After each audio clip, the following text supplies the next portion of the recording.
Oh, yeah. We're doing it. Yeah. It's time, man. We got to talk about this incredible success. The come up, as it were. The incredible, the incomprehensible. Wait, that's a bad word. It's so good, Madam Web. Or, as Paul from Heavy Spoilers pronounces it, Madame Web. Yeah. It's good stuff, man. It's good stuff, and I can't wait to get into it with you all. It's going to be a good day. It's going to be a good stream. I'm already feeling good. I don't know about you guys. I'm already feeling good, baby. Maybe Madame Web smells like a goat. Wow. Okay. Quote of the day. Quote of the day, Mav. Thanks, man. You know what's funny, Mav? I was thinking about you last night, bro. Not like you specifically, so, don't get it twisted. But I plugged in one of my old phones because I couldn't get access into my old Dropbox, okay?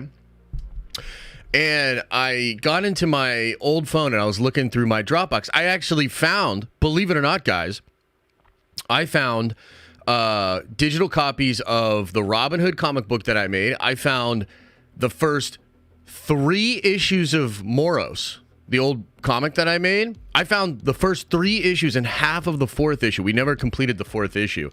But I found that. I also found like a couple other pitches, a couple other books that I did to, like little 4-page project here or there or whatever.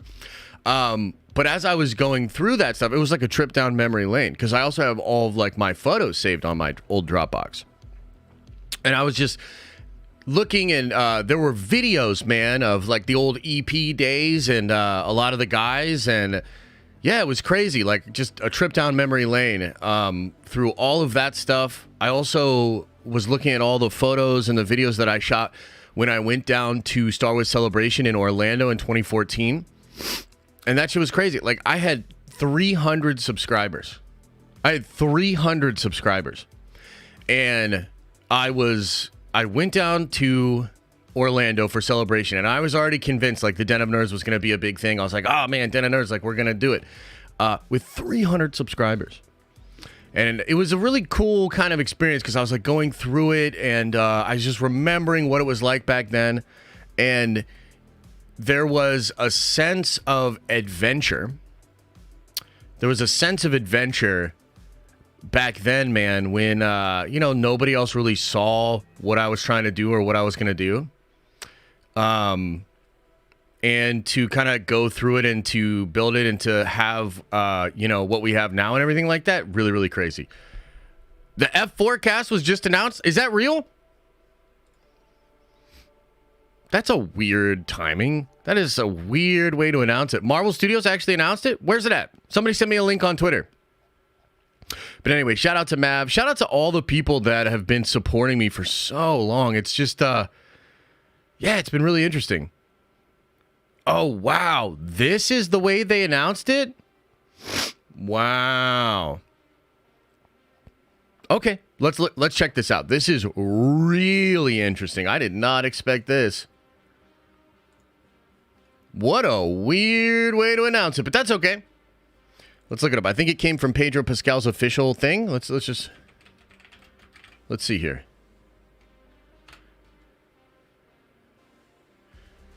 Marvel Studios. Oh, wow. This is really interesting, guys. This is fascinating. Okay. Let me get this pulled up here.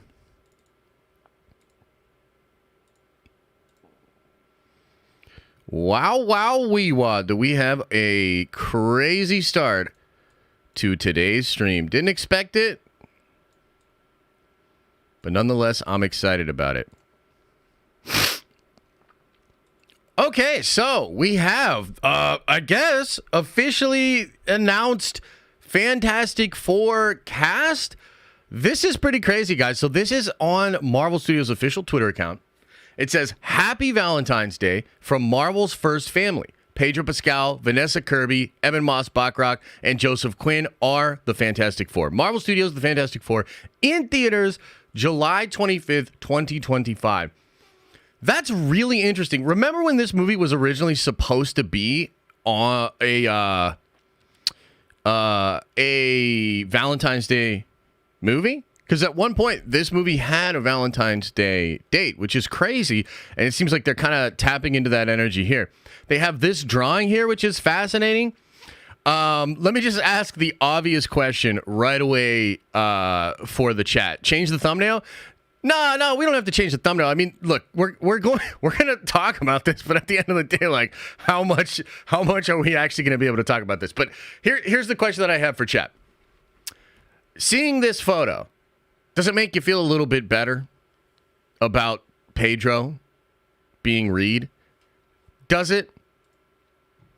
Chat, does it make you feel a little bit better about Pedro being Reed Richards?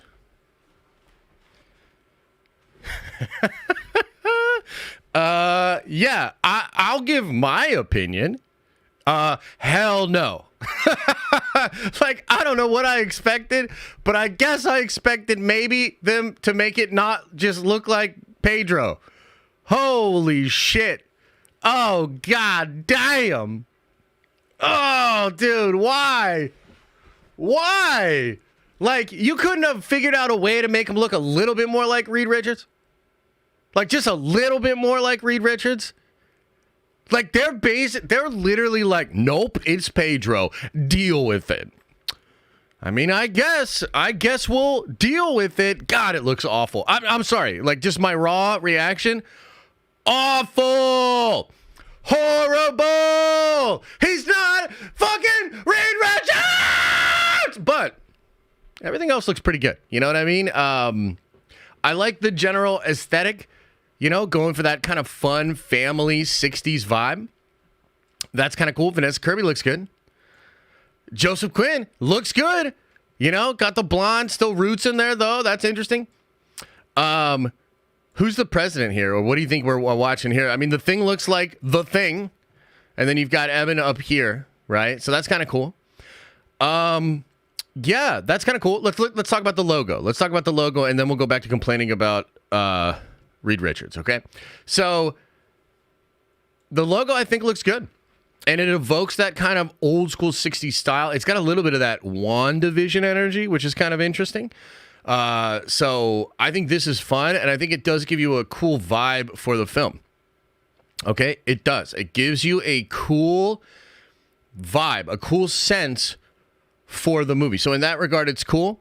I gotta ask, though, I mean, how much...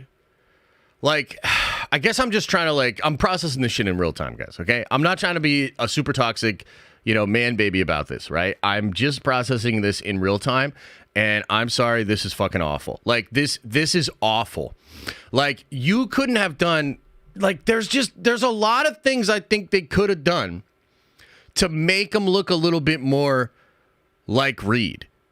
And they're literally just like, no, it's Pedro. Like, it's just Pedro. Like, Reed Richards is just Pedro. Oh, man. Like, I'm sorry. I'm having a real-time reaction. I really don't like it. I really don't like it. Doesn't mean the movie's going to be crap. Doesn't mean I'm not going to be there to support it. But, oh, my goodness, goddamn gracious. I mean, I thought, and I had even said this, I think during the Super Bowl stream or maybe the Deadpool 3 stream, I had thought the reason they were not announcing it is because they were going to put him in some kind of Fantastic Four thing. They were going to show us. That this is Reed Richards, right? Through concept art or something like that, putting him in the suit.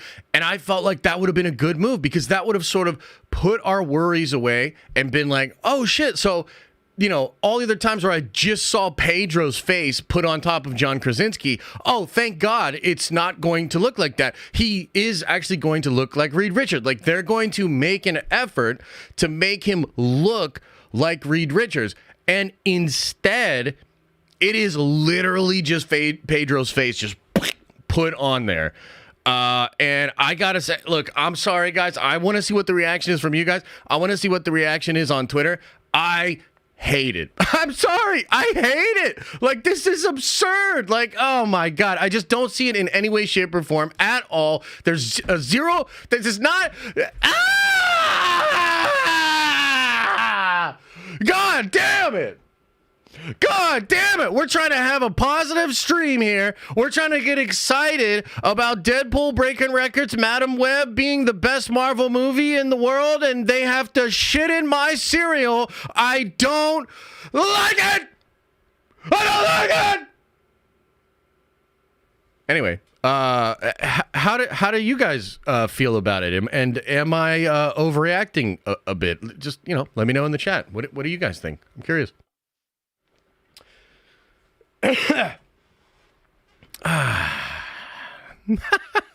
Yeah, let's poll it. Let's go to the polls. That's a good idea. Let's go to the polls. I hate it with a capital H. Let's say it this way. Does this make you like Pedro as Reed? Maybe that's the way we poll it, yeah? What do you think? Is this an official announcement? This is an official announcement. This is an official announcement. And by the way, we can look at the Twitter. We can look at what other people are saying. You know what else is really funny about this, guys? This is such a weird self-reflective moment, okay? Because I was just doing a thing where I saw somebody tag me in something, and it was really cool. It was a really cool image. I clicked through the link, and Panini France has me blocked on Twitter. And I was like, what? I was like, why do they have me blocked on Twitter? I was like, that's crazy. Like, I just want to look at their cool comic book hardcovers and shit that they do and stuff. I was like, dude, what the fuck? And I had this moment where I was like, why are all these accounts blocking me? I was like, am I really that toxic? Like, am I really, that controversial? I was like, dude, I don't feel like that. I don't walk around feeling like I'm the super controversial figure. And yet I'm blocked like all over the internet, right? Self-reflective moment after my reaction that I just had, which is authentic. Like, say one thing, it is authentic. I now understand. Why I am blocked. And it's just my lot in life to be considered super toxic and to be blocked by a bunch of motherfuckers all over. So it is what it is. Okay. A lot of emotions, a lot of thoughts flying through my brain. And so, yeah, no, I guess I totally get it. God damn it. I guess this is where we're at. Yeah, I don't know, man. I don't know about this. Okay. So, it's just Pedro. Interesting. And then I think they had another thing here. The Marvel Studios, they had the official logo here. Okay, so let's look at the poll. And it looks like 61% of you say no, or 60% of you say no. Okay, so shall we look at the comments underneath this? Shall we? Shall we, chat? Shall we look at the comments? Okay, New Rockstars likes it. Okay, cool. Joseph Quinn not feeling her. That's interesting. It's happening. Official. Okay, seems like there's a lot of positivity. Lot of positivity. Yeah. Am I gonna?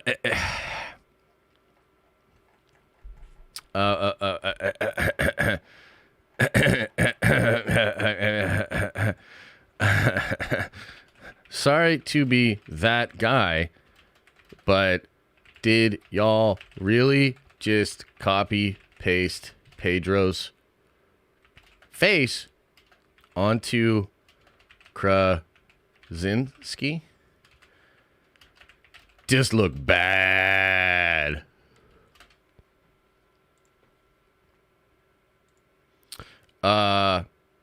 Yeah, should I pull the trigger on this, or is this gonna get me blocked again?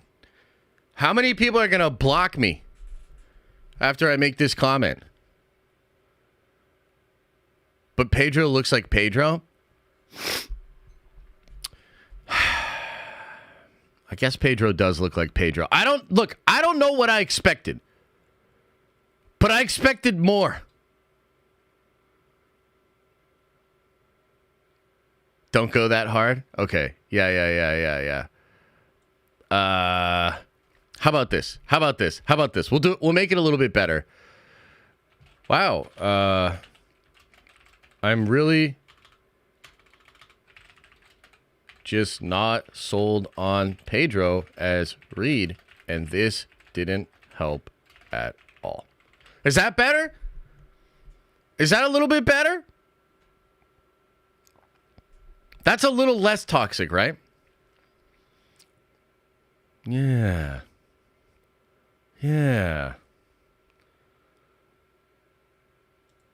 There we go. Okay, cool.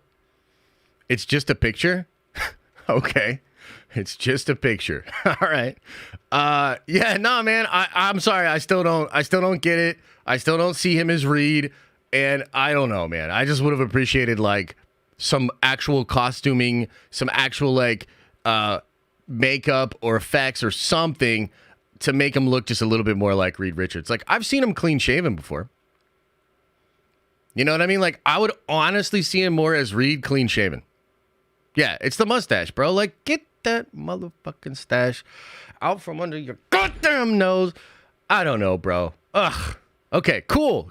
Hey, we're having fun. We're all being positive. It's all good. Here we go. Woo! Okay.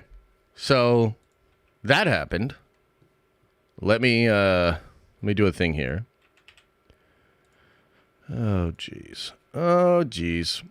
Yeah, I'm sorry, man. That to me, I'm sorry. That is just not it, bro.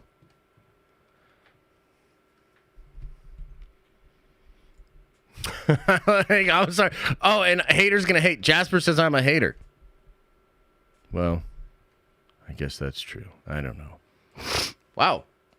What a strange start to the stream. Well, welcome in. As I was saying before, went on a trip down memory lane last night, and I can't believe how much of a hater I've become.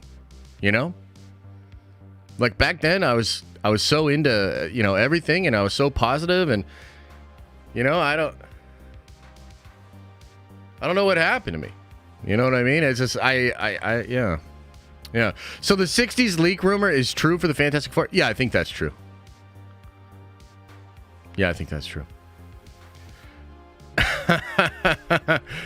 Yelling about whiteboards? Yeah. I guess that's true. Well, that's a multiple crap production does to a person. Yes, that's probably true too. What about Doom? Will he be as FU against Sony for Madam Web? Wait, what? I don't even understand what you said there, brother. Yo, shout out to everybody watching on Twitter. Shout out to everybody watching on Twitch. Shout out to everybody watching on Kick, and shout out to all of you watching on YouTube. I really appreciate it. Thanks everybody for hanging out. And we're still gonna have a good stream, man. You're still gonna. I'll never forget that one. You ripped my ass on diversity being on the whiteboard. Yeah, it's an interesting thing because I do think a lot of the reaction to that sort of stuff is like overblown.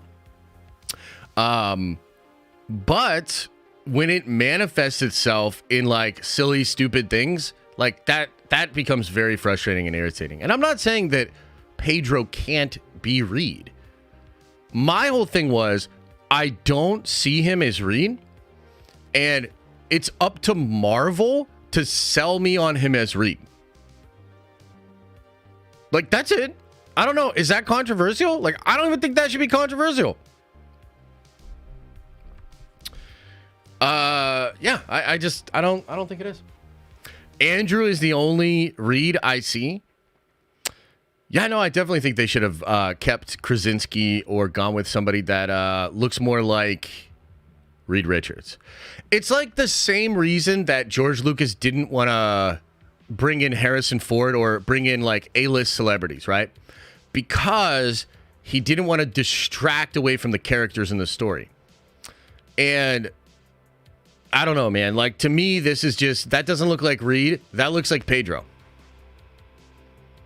Like, that's Pedro.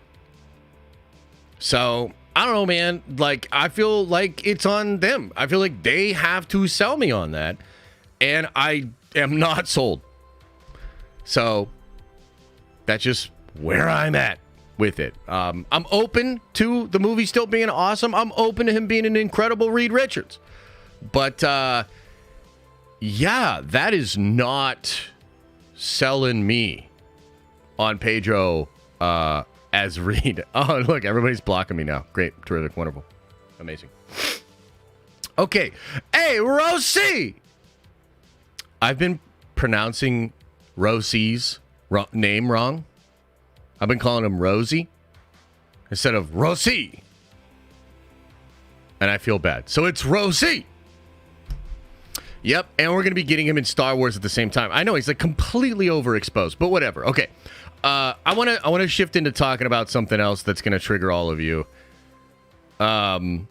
So last night we had an absolutely incredible Nerdvengers stream, and we were talking about George Lucas. Okay. You know, in January, we did a deep dive. Like, one of the things I wanted to do with you guys this year on the members-only stream is I wanted to deep dive on, like, some crazy nerdy topics so that we basically become better nerds. Okay? And so in January, we focused on Jack Kirby and Stan Lee, the creation of Marvel, and the controversy surrounding that whole situation. And it was fascinating, and I think we learned a lot. So this month, in February, we have been doing George Lucas and the creation of Star Wars. And we began by talking about or watching together Empire of Dreams. How many of you guys have seen that documentary? It's a pretty cool documentary. It talks about the creation of Star Wars, but it was, I believe, produced by Lucasfilm. And therefore, it is borderline George Lucas propaganda. There's some stuff in there that's just either not true or put in a certain light that just makes George look like this total and complete genius that had all the right moves, all the right decisions, and, you know, all of that, right? And I told you guys, like, I didn't even want to do George Lucas because I knew a lot of you would have a poor reaction and you would be super butthurt as we were breaking down this sort of stuff. And you guys did not disappoint. Last night, as we were going over a talk given by a man who wrote a book called How Star Wars Conquered the Universe, and a lot of that book debunks certain things that were said in Empire of Dreams and certain things that I think people just believe about George Lucas and Star Wars. And man, the chat was going crazy. You guys were like, fuck this guy. Like, you were so triggered. You were so upset as we were going over that and discussing it. And I found it to be absolutely incredible. I found it to be an incredible experience. And so if you are a member, either here on YouTube or on Twitch, you have access to that stream. You can go watch it on the replay. And you will have a grand old time either hating it and getting triggered and getting super upset at me, or, you know, learning. Because there's a lot of really interesting stuff to take away from that, not only that book, but what this guy had to say in his talk for Google. It was absolutely incredible. So a lot of really interesting things that were kind of broken down and explained in there. I'm going to go ahead and read that whole book so that I can summarize even more details about this moving forward. But, you know, just a couple of quick, interesting things from that. And I guess I didn't realize this, but so, you know, the opening crawl, right? The opening crawl. There's a actual version of the first draft of that crawl that George wrote himself. And it's horrible. And Brian De Palma, who was one of George's friends, who saw the screening that they did, was like, bro, that is ass. And so he demanded that George rewrite it, recreate it. And after several drafts, it gets to a point where it is the way that we see it, now. Fascinating. I had no idea that was something that had happened. You know what I mean? Another really interesting thing, they discuss in the book is that George almost didn't cast James Earl Jones as the voice of Darth Vader because he thought it might be messed up to cast a black dude for the voice of like the character in the black armor. So like basically George almost didn't cast James Earl Jones kind of out of a sort of woke thought process, which is really interesting. And I think a lot of people, like, when they, hear that or however they process that, they might be like, what? And like, kind of lose their mind over it. But it's, that's a thing that happened.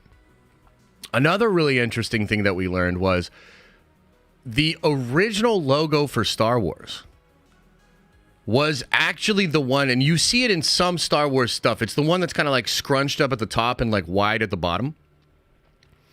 That was the logo that was on the original version of the movie before they changed it. And they actually made a last minute change to this because George had hired a graphic designer. Okay. And he wanted her to create a new Star Wars logo for a pamphlet or for some kind of magazine that they were doing. And George literally told her, and this blew my mind. This blew my mind when I heard this. George literally told her, make the logo look fascist. His words to her. Okay. And then we get that logo that's created. They alter it a little bit, and then they end up taking that logo. So the Star Wars logo that with like the blocky letters, and they're sort of fused together in a really aesthetically pleasing way.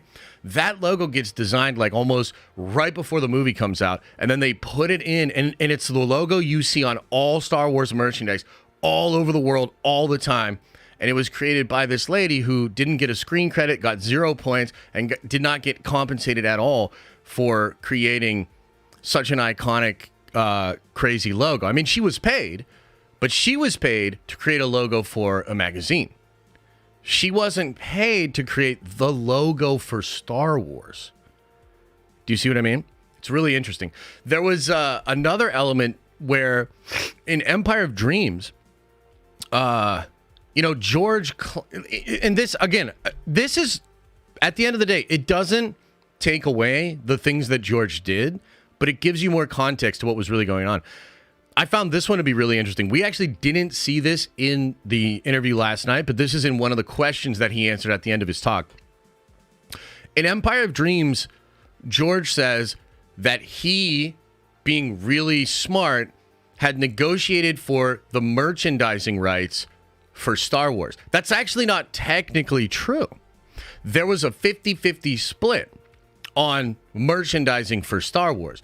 What's interesting, though, is there was a clause in the contract with Fox that said that Lucasfilm would retain the rights to Star Wars. And this is actually like a little bit shady because the movie wasn't even called Star Wars originally. Star Wars was maybe just the name of like it was something like The Adventures of Luke Skywalker in Star Wars or something like that, right?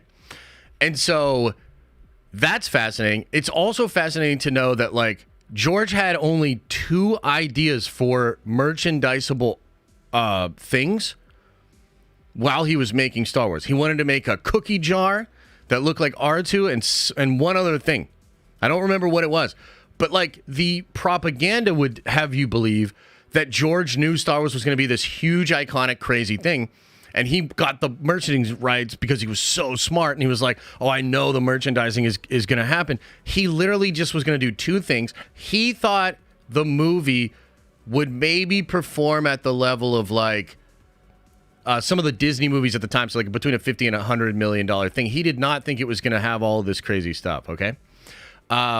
So there's just like more to it than what Empire of Dreams would have you believe. and it's fascinating. Fascinating. So I had a great time deep diving on that kind of stuff and, going through that with you guys. Like I said, I'm going to try to read that book, at least more of it. And then I think next Tuesday, we're going to watch some videos about Marsha Lucas and how she maybe or maybe didn't save Star Wars in the edit.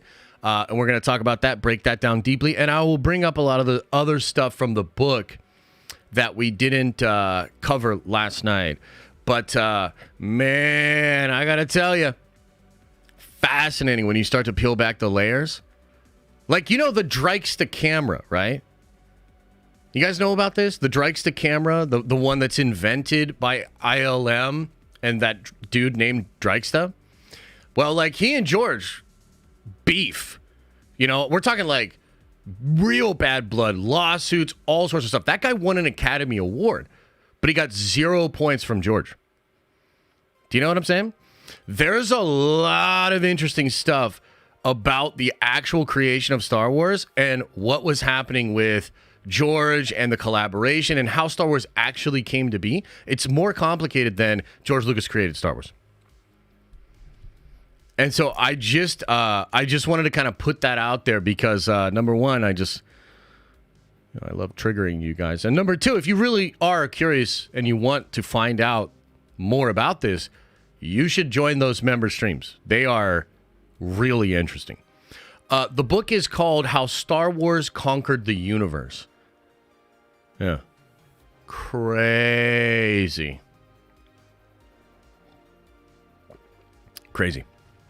Mm-hmm. Really, really interesting. So just kind of wanted to throw that out there. You guys should be joining those streams. If you want to be a better nerd, you got to join the Nerdvengers streams, man. That's what it is. Let's see. How many people have blocked me since I said that? Let's try to look it up here.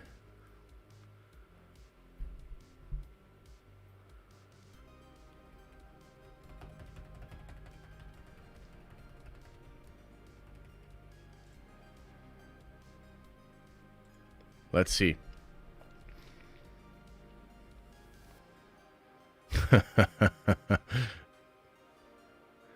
Yeah. Interesting, man. Well, there it is. Okay. We got a couple other things that we want to get into today, man.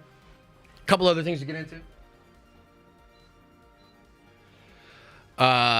We're, of course, going to talk about Madame Web and how absolutely amazing, unbelievable, like, saving the cinema. Madame Web. Can't wait to get into that. It's crazy that the movie seems to be exactly what we thought it was going to be. And that is bizarre for so many different reasons. But we're going to talk about that a little bit later. I have got a couple of other things that I wanted to talk to you guys about. And I kind of want to begin with this crazy little scoop here picked up by Phase Zero. Okay, and Brandon Davis and all them over there. This is fascinating, guys. Apparently, there was an alternate ending in the movie, The Marvels. And Zigzag, welcome to the Nerdvengers. You are a Nerdventure now. Apparently, there was an alternate ending where Captain Marvel was going to die? Question mark? Let's check this out. Was this ending always the plan for Dar-Ben? Oh my God, that's pretty loud. No. Oh. I see him again. Oh. No, it wasn't. It wasn't. There was always going to be, I mean, can I say spoilery things? Yeah, this is always clearly for people who have seen the movie already. Yeah. Yeah. Okay, great. So there was always going to be an epic death, just because in terms of, I just think in terms of like just bringing that story psychologically for Carol like to a close, I think was always the best thing. You know, you don't want to think, did she defeat her? Is this over? Is she going to be kind of doomed to this life of feeling guilty about this whole thing, you know, forever and ever? Or is she going to get this redemptive moment where Dar-Benn's out of the picture, and then she gets to almost take on the mantle of what she was trying to do. You know, it's a really redemptive arc for that character. So there was always going to be like an epic fight and an epic death at the end. I will say I did a day's diving training because there was going to be a lot of water involved in the original death. That would be interesting. And then you never filmed it? Yeah. Then we never filmed it. Had to go No, full we Michael did Phelps film it. just for... Yeah, right. Exactly. There was another ending that we did film where Brie and myself are kind of in space, still having it out, and they kind of combust together, which was really amazing. And that was just a day on wires hanging out with Brie, which is, you know, surreal and fun. But yeah, there were a few different plans, I think. Wow. Yeah, Wow. it seems like that's pretty common on a lot of these. They just keep changing and they land on what serves the story best. Yeah, and also where all of the other threads in the universe are at that time. You know, again, it's like putting respect on the fans' names and their investment in these films. You know, you want to pull those threads together in everything, for everything. So you are genuinely part of this universe that needs to all check out, needs to complement each other in every way, really. So yeah, I'm happy to be a kind of a movable. Okay, so main takeaway. There was a version of the ending where Dar-Benn and Captain Marvel were going to be fighting together, and then they were going to combust together. So Captain Marvel was potentially going to die at the end of the Marvels. And I gotta know, chat, what are your thoughts? What's your reaction to this? Like, what do you think? And I've got some kind of spicy shit. I got some spicy takes. We're gonna get blocked by a couple of more people for this one, okay? This is so interesting to me because it made me think of that moment in Endgame. And I don't know if you guys had this experience, but when I was in the theater and Thanos took the Power Stone and he socked Captain Marvel, people cheered. That's not cap. I'm being 100%. I'm keeping it a stack with you. People cheered. They were like, yeah, get her. Dude, that's real. That's what happened. Okay? And this is the thing that I think is so fascinating about this.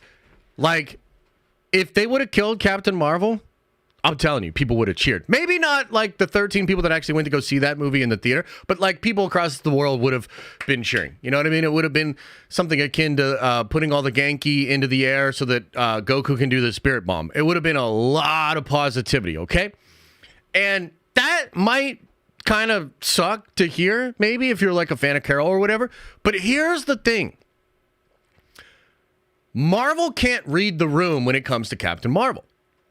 Carol should be a heel. Okay? Now, I don't know a ton about wrestling. I'm not like an expert on all that sort of stuff, but I have seen wrestling live. In fact, there was a time, this was actually before the lockdown and the pandy and, you know, everything that happened in 2020. There was a time where I was living in Pittsburgh, but I would come up to Erie about once a month and I would watch local wrestling. Okay? Now, one of the things that's fascinating about local wrestling, and just I would imagine this extends to wrestling in general, is the crowd dictates where the story goes. Have you ever heard the expression over? Like, this person is over with the crowd? What that means is the crowd likes that person. And I've got this really crazy example here that will tie back into Carol and explain why Marvel is completely clueless as to what they should actually do with Carol Danvers, with Brie Larson, and that character, Captain Marvel, in the MCU. There was a guy that was from a out-of-town team, okay? And this one out-of-town guy, I think his name was like Paris or Pegasus or some shit like that, right? This guy, for whatever reason, the crowd started liking him. Okay, again, this is an out-of-town guy. This isn't our guy. But the crowd starts liking this guy. Okay? Then all of a sudden, like, I notice on the next time I'm there, he's getting more love. They're kind of like building this dude up a little bit. This all leads to a point where he betrays the out-of-town squad, helps one of our dudes, becomes champion, and the crowd fucking loved him. Okay? So if I was Kevin Feige and if I were Marvel Studios, and I noticed that when Thanos punched Brie Larson in the face, everybody cheered, instead of like trying to pretend that didn't happen or trying to like say, oh, well, we'll be able to work our way out of this one, or we'll be able to get her more over, or whatever thought process actually took them to do all the things they're doing. They should have actually just said, you know, that's interesting. We could actually turn Carol into a bit of a heel here, and that might actually resonate with the crowd a little bit better. Okay? Because I think what's going on with Brie and Captain Marvel right now is it's just not good. I mean, you're talking about, what is it, the 33rd movie 15 years into a franchise is the lowest grossing movie in its history. It's a super bad look, and there's just like no real positive way to spin out of that. I know there's some anon stupid accounts out there that are trying to make it seem like since the thing hit Disney Plus, everybody figured out it's a good movie. No, they didn't. You know, and that's, by the way, the Marvels isn't even bad. It's just fans don't care. Like that's what it is. So I would use Brie Larson more as the heel. Set up a Civil War II. Make her unsympathetic. Make her the heel. Give her a darkness arc, man. That would work so much better. I feel like it would be so much cooler. But it's just like, I don't know, they can't conceive of doing that. Do you know what I mean? So it's just, to me, it's really silly because when I saw the story, I mean, first of all, that's crazy because it kind of means they were potentially going to kill off Brie Larson. And I recall that one interview she did where she's on the carpet and just being the absolute charming sweetheart that she always is. And they were like, are we going to see more of Captain Marvel? And she's like, no. Does anybody even want me to do it again? You know what I mean? What a sweetheart, you know? What a lovable person. I have no idea why the fans aren't responding to her well. Was that conversation, was that interview around the time that maybe they were going to kill her off? Do you know what I mean? Like, is that what was going on? Where she's like pulling a Han Solo in Star Wars? Like, I really think you should kill him off, George. I don't want to do this shit anymore. Nobody can read these lines. This is fucking ridiculous. I'm Indiana Jones. You know what I mean? Like, is that what's going on there? What a crazy situation. So I felt like this was a really fun story, and it took me on a train of thought where I was like, bro, like they actually have something with Brie Larson. The problem is they're trying to treat her like a baby face, and nobody likes that bitch. I'm sorry. That's what it is. I didn't even decide that. It's not like I'm out there doing the propaganda to try to make that happen. She did that shit on her own, and you should have taken that, twisted it, done some weird, crazy alchemy, and just made her a heel. It would have been much better. So, again, I have no idea why all these people block me on Twitter. It's crazy. You know, I really don't get it. But I wanted to kind of give my take on this story. I wonder what you guys think as well. What do you think? Is that crazy? Am I wilding out again, or are we maybe onto something? Go back and send that tweet out too. No. I trust Kendall's judgment on that. You know what I mean? Are you from Pittsburgh? I'm not from Pittsburgh. I lived in Pittsburgh with my buddy actually during the pandemic. I was supposed to be there for like 6 months. I was living in Philly. I was going to Pittsburgh to work with some people for the channel. And my buddy said, hey, man, you can stay in my basement, you know, do this. I was literally for 6 months supposed to be. And then the pandemic happened. I got trapped there for like a year and a half. But I like Pittsburgh. I like Pittsburgh a lot. I was just there over the weekend. But yeah, at the time I was living in Philly. I was kind of living in Pittsburgh. And then basically the pandemic was like, oh, no, you live in Pittsburgh now. So, yeah, that's a whole nother thing. But you got enough hate for what you said? Did I? I don't know. People hating?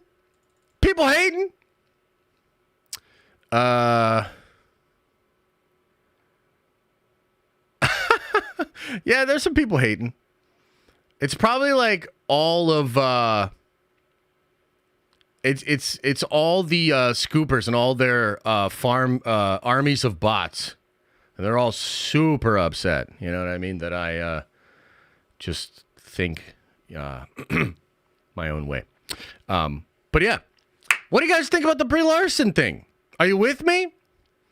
Can you do a Pittsburgh accent, Josh? I don't know if I can. I mean, I could be like, Yin's all gonna be at the game on Saturday. But that's not even it. I can't quite hit the Pittsburgh twang. You know, there was a time where I had more of a Philly accent. I mean, I lived there for 6 years. I think I have more of a Philly accent than even a Pittsburgh accent. I don't know. Sorry, Papa. I love Carol the way she is now. Hey, that's fine. You don't have to agree with me. You know what I mean? It's all good. Do you ever see any Amish people? Yeah, I bought my dogs off of an Amish person. You know what I mean? My dad gets firewood from the Amish. The Amish are kind of lit, bro. Be honest. They kind of keep to themselves. They got cool beards. Yeah, they're cool. Still love you, though. Thanks, man. Appreciate that. McLovin says, Fantastic Four cast announced. Yeah, we talked about it, man. We're all super excited about it. Fantastic Four here. Let's go. And don't look at the earlier part of the stream or the clip I'm going to put out later. Amish people smell bad, though. Ooh. Do they, though? Amish are lit. Yeah, it is kind of an oxymoron, right? Because they technically are lit because they don't use electricity. And so they light candles. It's kind of interesting. Amish are cool until you have to drive behind a horse-drawn buggy. Oh, yeah, that's why they invented car horns, though. You know what I mean? And look, I mean, you might say, like, well, that's crazy. Like, they're going to go in the ditch. That's going to be a lot of work. The Amish love work. Like, they work for 16 hours a day, nonstop. They consider suffering to be a part of getting them closer to God. So put those motherfuckers in the ditch and cruise on by. It's all good. LOL, not down here, though. Oh, man. You know what's funny about that, too? We can guarantee none of them are watching. All right, enough of dogging on the Amish. Holy shit, guys. You guys have me going on another one. I'm going to get blocked. The Amish are going to make Twitter accounts just to block me. Okay. Next thing that we got to discuss. Next thing that we have to discuss. Do you guys remember when Mark Ruffalo spoiled the end of Infinity War? Like, before we were even supposed to, know what was going on? Barry, am I in trouble? You remember all that shit? You remember that? Yeah, those were the days, man. Those were the days. So check this out. Mark Ruffalo getting into it again. And he's talking a little bit about Marvel. Let's listen to what he had to say. And he said, what would you do if you had a standalone Hulk movie? And I said, well, I'd like to take him from this raging maniac to kind of this integrated character. And he's like, okay, we'll do that over the course of 4 movies. We'll never give you a standalone Hulk. Let's just get that. Is that real? Is that true? Don't mean to burst your bubble, but that's just not gonna. I don't mean to burst your bubble either, but I don't mean to burst anyone's bubble, but that's not happening. So we'll do it over 4 movies. How's that sound? Is that still true? As far as I know. I mean, I could talk more about it, but I've been told not to. Ooh, but you have Captain America: Brave New World. That's next, right? Yeah. Yeah. In 2025. And are you allowed to talk about that? Yeah. Okay. It's going to be great.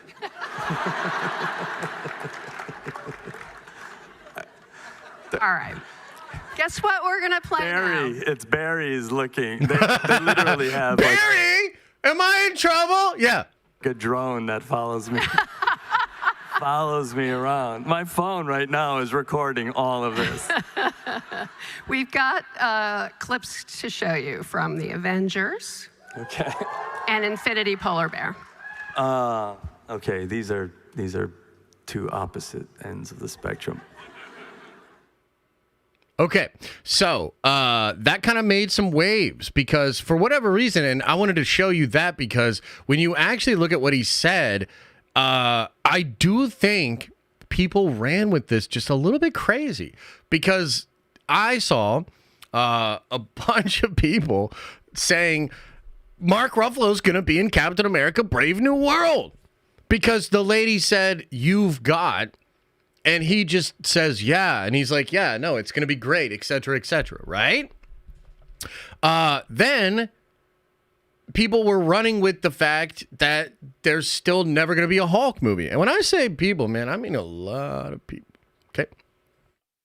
And, you know, it's interesting because we had to have Variety, probably kind of mouth puppeted by Disney a little bit here, but we had them kind of chime in later and say Mark Ruffalo isn't going to be in Captain America Brave New World.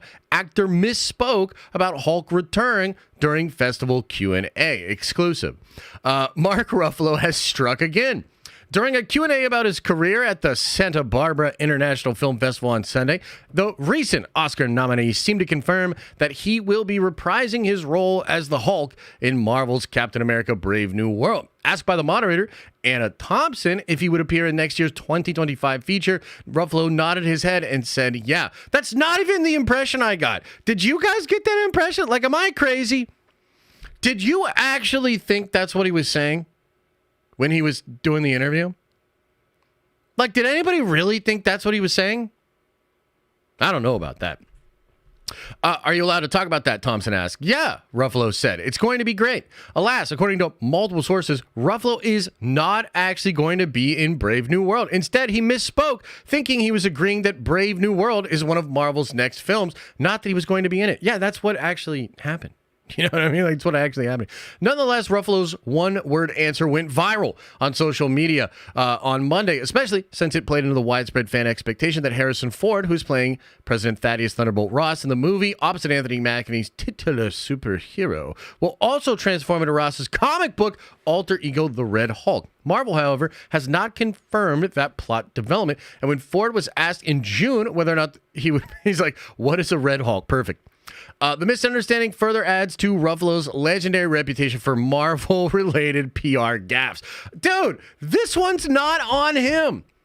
This one's not on him. What? He said it? Oh, he said tit? I did. You know what? I did say tit. I gotta stop looking at chat. Yeah, so that's interesting. Now, the other thing that comes out of here is that Ruffalo said, at least it seemed like he was saying there's not going to be a standalone Hulk movie. And a lot of people were like, I feel trippy. I kind of feel like it is. Wow. Did some of you guys think that? That's crazy. Okay, so I'm all ADD. I'm all over the place on this one. But a lot of people took away that there's still not going to be a standalone Hulk movie. And I didn't get that impression at all either. What I heard was him basically explaining the collaboration that he had with FEIGE over the course of those 4 movies, which set Hulk on the path to where he's at right now. And she even asks, like, is that still the case? And he literally says, as far as I understand it, I've also been told not to comment on that. Right? So to me, like, it's literally like a non-story that blew up and went all over the place. Like, number one, homie never said he was going to be in Captain America. So all of the accounts and all of the people that said that, like, you should kind of just at least take what they say from now on with a grain of salt. It was crazy, dude. You know, maybe some people just literally don't care. They just thought the clout would be worth it. The other thing is, as far as we understand it, I think Anne knows, just the body language and the way that she was asking him, she kind of knows that's not still the case. And it does seem like something has been worked out with Universal and you will be getting a World War Hulk movie. That's not confirmed, but it's just heavily rumored by a lot of different people. So I wanted to touch on this because in this crazy world, things can often get misconstrued and we go all over the place with this sort of stuff. And so, guys, as far as I understand it, the real story is that there is no story. He was just talking about his experiences as Hulk before. I don't think he's in Captain America 4. He could be in a post-credit scene or, you know, maybe they're doing something like that. But I do believe there's more plans with Hulk, and I do think they're going to do World War Hulk. You know what I mean? So I just kind of wanted to talk about that, clear up the confusion in case you were also kind of confused, right? Why are Universal even holding on to the rights? I don't think they are. I think those rights reverted. I'm not sure, but that's the impression that I got. I was like, no, I actually think that those rights did revert, and I think it was even reported on. You know what I mean? So, yeah, I just kind of wanted to put that one out there and talk to you guys about it. Okay, we got a couple other exciting things to talk about before we get into shitting on Madam Web. I mean, praising Madam Web for the absolute cinema that it is. So, let's get into this one. You know, on Monday, guys, I had asked you, how did it feel as far as the success and the reach of the Deadpool 3 trailer? Now, I said then, I was like, look, we broke a record. Okay, we had over 14,000 people watching us live, breaking that trailer down, right? That was crazy. Like, so that was cool. But I couldn't quite tell, like, how big is the trailer? You know, how many people are actually watching it? Because Marvel is arguably in a weird spot. They have had a lot of L's. They have underperformed. You know, there's a lot of, like, narrative and, you know, concern and and the MCU is dead and it's over and all that sort of stuff, right? And so, as I said on Monday, I was like, I wanted to know what you thought because I'm kind of in a bubble. You know what I mean? I'm kind of in a bubble. I follow a lot of Marvel people. I'm a big Marvel person. So to me, like, yeah, it looks like it's the biggest fucking thing in the world, but I don't know for sure, right? And a lot of you said you thought it looked really, really hype. Well, I got to tell you, this shocked even me. Deadpool and Wolverine broke global records following its release on Sunday, the trailer, scoring 365 million views in 24 hours, which makes it the most viewed movie trailer of all time. Of all time. And I gotta say, that's crazy. I had no idea that it had done those kind of numbers, right? So, I mean, number one, that's a lot of views. Either way you slice it. And you might say, well, they count the Super Bowl 100 bajillion million people that are watching that. And that's probably true. You know what I mean? Like, it probably does get that boost. At the same time, they pay for that boost. You know what I mean? I don't know. How much is a 30-second spot for the Super Bowl? Like, what, $15 million, $30 million or something like that? So they paid to get it in front of that many people. And they're calculating it sort of all over the place. You know what I mean? But as far as I understand it, Endgame's trailer was also a Super Bowl trailer.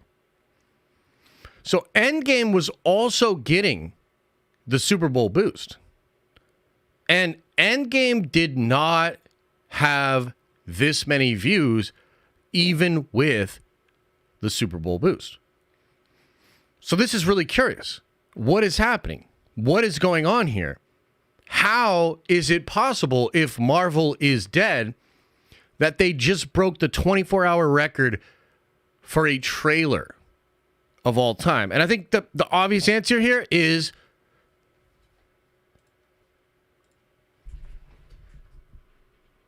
Taylor Swift. It's the Taylor Swift effect. She saved the Marvel Universe. Not only did Taylor Swift win the Super Bowl, take the Chiefs and elevate them to another realm of success and craziness, but she also saved the Marvel Cinematic Universe. I can't fucking believe it. Shout out to Taylor Swift. Woo! Let's go. But no, in all seriousness, I think it's pretty obvious that what this really means is that the Marvel fan base that everybody said just disappeared, that's gone. It's obviously not gone. Okay? And I think this is an incredible sign for Marvel. Like, let's be real. They were probably sweating this a little bit. Like, let's be real. They were probably sweating this. I mean, dude, it's been really fucking bad. And the thing that's really weird is, like, you know, in Joanna Robinson's book and in some articles that came out after that, one of the things that's wild is like Marvel thought they had a hit in Quantum Mania, which still blows my mind. Like, I actually don't like to think about that too much, or I get really angry. But the main takeaway is like they were detached from where the fan base was at and how the fan base was feeling about the product they were putting out. So I'm sure they were sweating, dude. Like, if this thing came out and did like 100 million, like, what if it's like way down, bro? Like, what if this was like the 8th most viewed trailer or the 10th most viewed trailer? I mean, Marvel would probably be pretty concerned. And even in our own community, we've talked about this. We've wondered, like, what will Deadpool do? Because you can be sure if Deadpool did like 500 million worldwide total, yeah, man, that's a panic situation. That's like, oh shit, Marvel really is maybe dead. Like, Marvel really did screw this up. But it's like the opposite of that. This is now the most viewed movie trailer in the history of movie trailers in a 24-hour period. Right? So I think that's crazy. And it shows that this audience that people claim is gone is not gone. It is just more fickle. It is just more selective. And we said this last year because you look at Guardians of the Galaxy 3, in between Quantum Mania, which underperformed in such a radical way that the studio has a major shakeup. Secret Invasion, which is so bad. Okay, and then all of a sudden you got Guardians of the Galaxy Volume 3 almost makes $1 billion. I think, what did it do? Like 850 or something like that? And then you've got, I mean, you know, you got Across the Spider-Verse. That's not really the same studio, but it was, again, a very successful film that shows there's life in the Marvel brand. Okay? And what it shows, and this is sort of, followed up with The Marvels, right? And the fact that show or that movie really underperformed. And I think you're about to see with Madam Web, spoiler alert for what we're going to talk about in a little bit, I don't think that movie's going to do too hot. And so sandwiched in between a lot of signs on the road that say things are bad and things are going downhill, there are a couple of signs that maybe that's not the full picture. And this is one of them. To me, it suggests that this massive audience that Marvel accumulated really in the last 4 years leading up to Endgame is really when that really started like crushing it. That audience is still there, and that audience is still willing to engage in Marvel content, but it is more selective of the content that it will engage with. So they need to do more stuff like this and less stuff like the Marvels and Quantumania. That's just it. And so, yeah, I just kind of wanted to bring that up because maybe some of you guys didn't see this. It's absolutely nuts. That is crazy, dude. Like, that is crazy. Because I didn't even expect that. The actual record, the most viewed trailer ever in 24 hours. Holy shit. I think it's awesome. And it's a good sign. It's a good sign for Marvel fans. And it's a good sign that there's still life in the brand and that they can actually turn it around. So that's my take. I wonder what you guys think. What do you think? What do you think?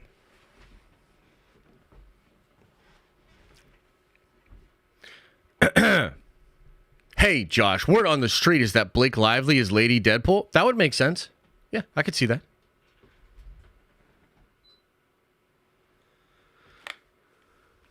I could see that.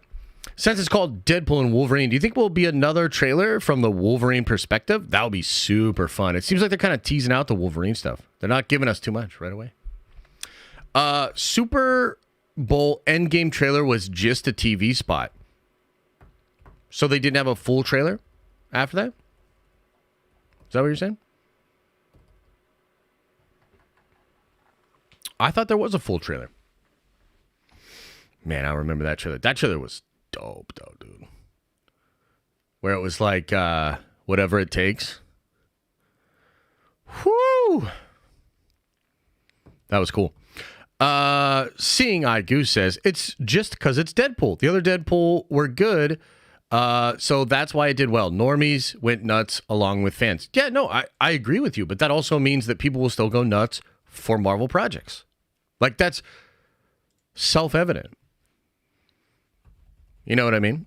The full trailer you had to go to YouTube for it, I believe. Yeah, I think that was the case with the Endgame thing too, but it's been a long time. I'm not 100% on that. TV viewers don't count if they don't follow up online. I mean, I don't know if I agree. I mean, I would say a TV viewer, especially the Super Bowl, is perhaps less valuable than a person that goes to check out the trailer online. But it is obviously valuable to get that in front of people's eyeballs. Otherwise, there wouldn't be a price tag on it. You know what I mean?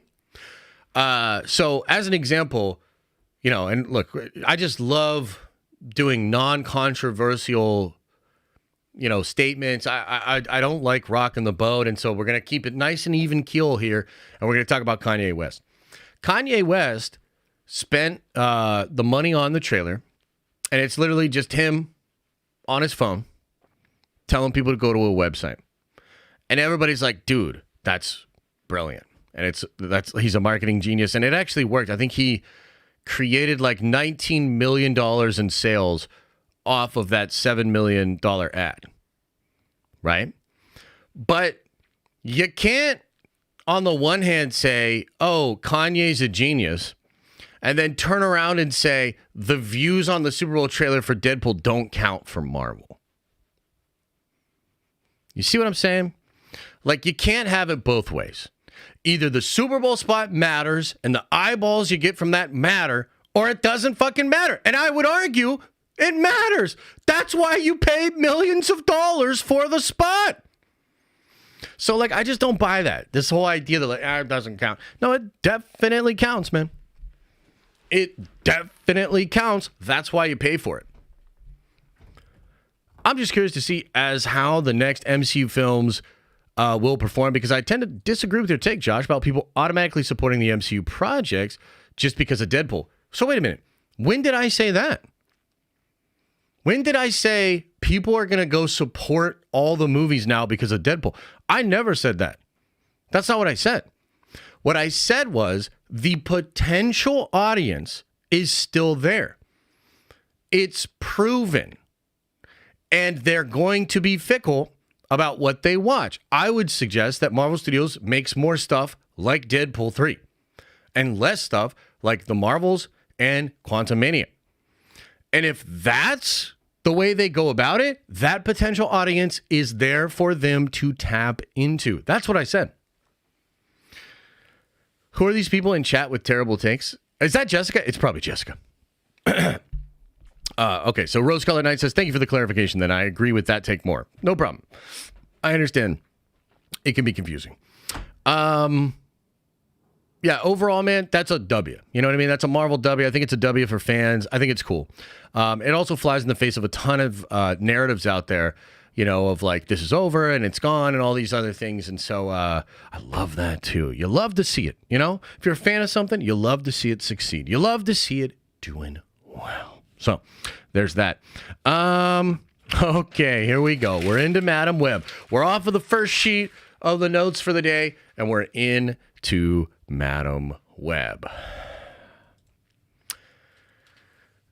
I find it so fascinating that Madam Web is more or less exactly the movie we thought it was going to be. And this was before we had any rumors about what the movie was going to entail. We did know the cast, and all we knew was the cast, the name of the movie, and that Sony was creating it. And the take we had then is ultimately justified, and years later, millions of dollars later, it is the exact same pile of shit that we all predicted it would be. How? And this is what's really crazy to me. Like, real talk. I find this fascinating.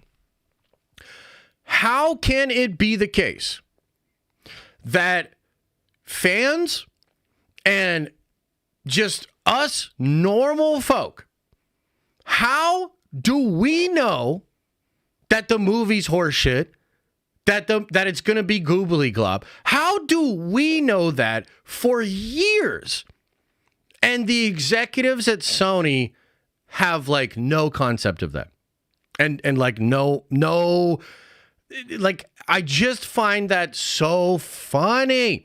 It's hilarious, dude. You've got big wigs sitting in boardrooms in Hollywood, putting together these decisions, trying to figure this stuff out, and yet us, the normies, the plebs, the just regular ass motherfuckers, we've known for years this movie was going to be goobly gob horseshit, and it's just so funny to watch it all fully come into fruition. Now let's check this out. Let's look at what's the Rotten Tomatoes score. I gotta look at this right now because it was at one point it was tied. It was tied with Morbius. It is currently, this is fascinating. We got to check this out. This is so funny. It is currently at 17% on Rotten Tomatoes. And man, oh man, I saw some of the social media reviews. I watched some of the videos. I've seen how people talk about this. People are flaming this shit. Like they're like no holds bar, rolling up the sleeves. They're going fucking crazy on this movie, okay? It's that bad. It's a big old steaming pile of horseshit, okay? And again, it's crazy that we knew this was going to be the case for years, and Sony did nothing to change the future. Like that's what we got, okay? A couple of things here.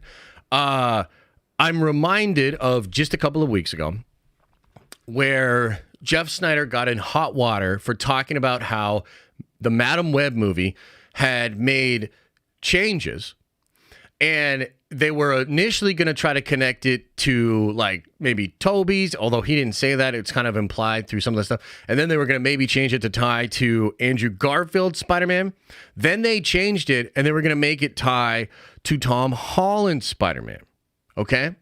And then they realized they fucked the timeline up. None of it made sense. And so they spent millions of dollars to remove any suggestion that it would tie into any Spider-Man that had ever been. This is a completely unique thing that's tied to a version of Spider-Man you've never seen before. And that is hilarious. Now, he got in hot water for that, but I think he was right.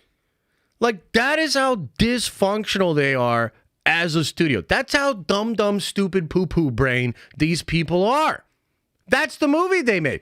And the other thing that's crazy is like Dakota Johnson, bless her heart, she's been talking about this. She's been doing interviews and kind of like explaining it. Dakota Johnson says Madam Web's script went through drastic changes after she signed on. And I can't even tell you what they were. She told The Wrap. It's fascinating, dude. It is fascinating.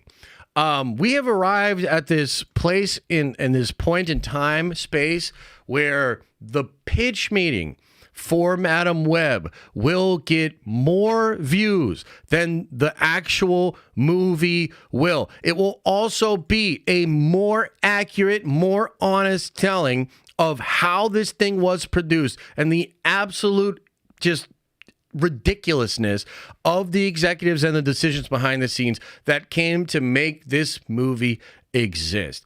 It is like, wow, like we're still doing this. Sony's still gonna Sony. And honestly, it seems like the fans are getting even more sick of it because I've seen people that are normally, either positive or they try not to be as negative as some motherfuckers on the internet. They're probably not blocked by as many accounts, and they're generally very positive. And they were just shitting all over this thing. Like apparently, it's a unique and special kind of shitty movie. And so I thought that number one, it would be cool to kind of talk about it, explain it, show you guys what's going on here.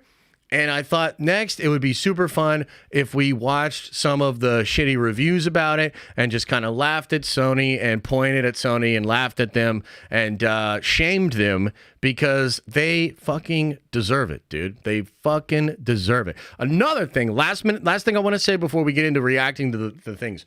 The other thing about this that's really pissing me off, is even some of the journos. Let me see if I can pull this up. Even some of the journos don't seem to understand that it's not an MCU movie. Check this out. And this is why, like, Feige needs to have Deadpool go into the Sony studios and slap all these people. Not only is the latest addition to the Marvel canon lacking a true emotional core, it's devoid of many key elements that make a movie successful in the translation from the screen to the audience's psyche. So I think, just like Dakota Johnson, who I actually have come to like through some of her interviews and stuff. I mean, she has the personality of like a pill bug, but it's kind of funny and it's kind of like memey. But remember the story we talked about a couple of weeks ago where she literally fired her agents and went to a new agency about a week after the trailer came out? I feel like there are a lot of people that don't understand that Sony Marvel movies are not MCU movies. And so it's getting to the point where it's not just Sony shitting in their own bed.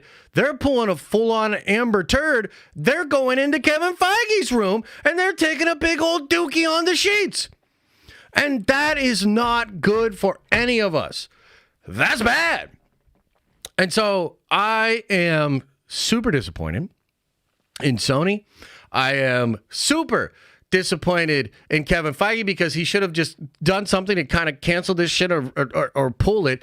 I'm terrified of what's going to be happening with Kraven, the animal rights activist, and even Venom 3. I'm super concerned. You know, we had said last year, like, man, Kevin Feige, Marvel Studios, doing the right thing.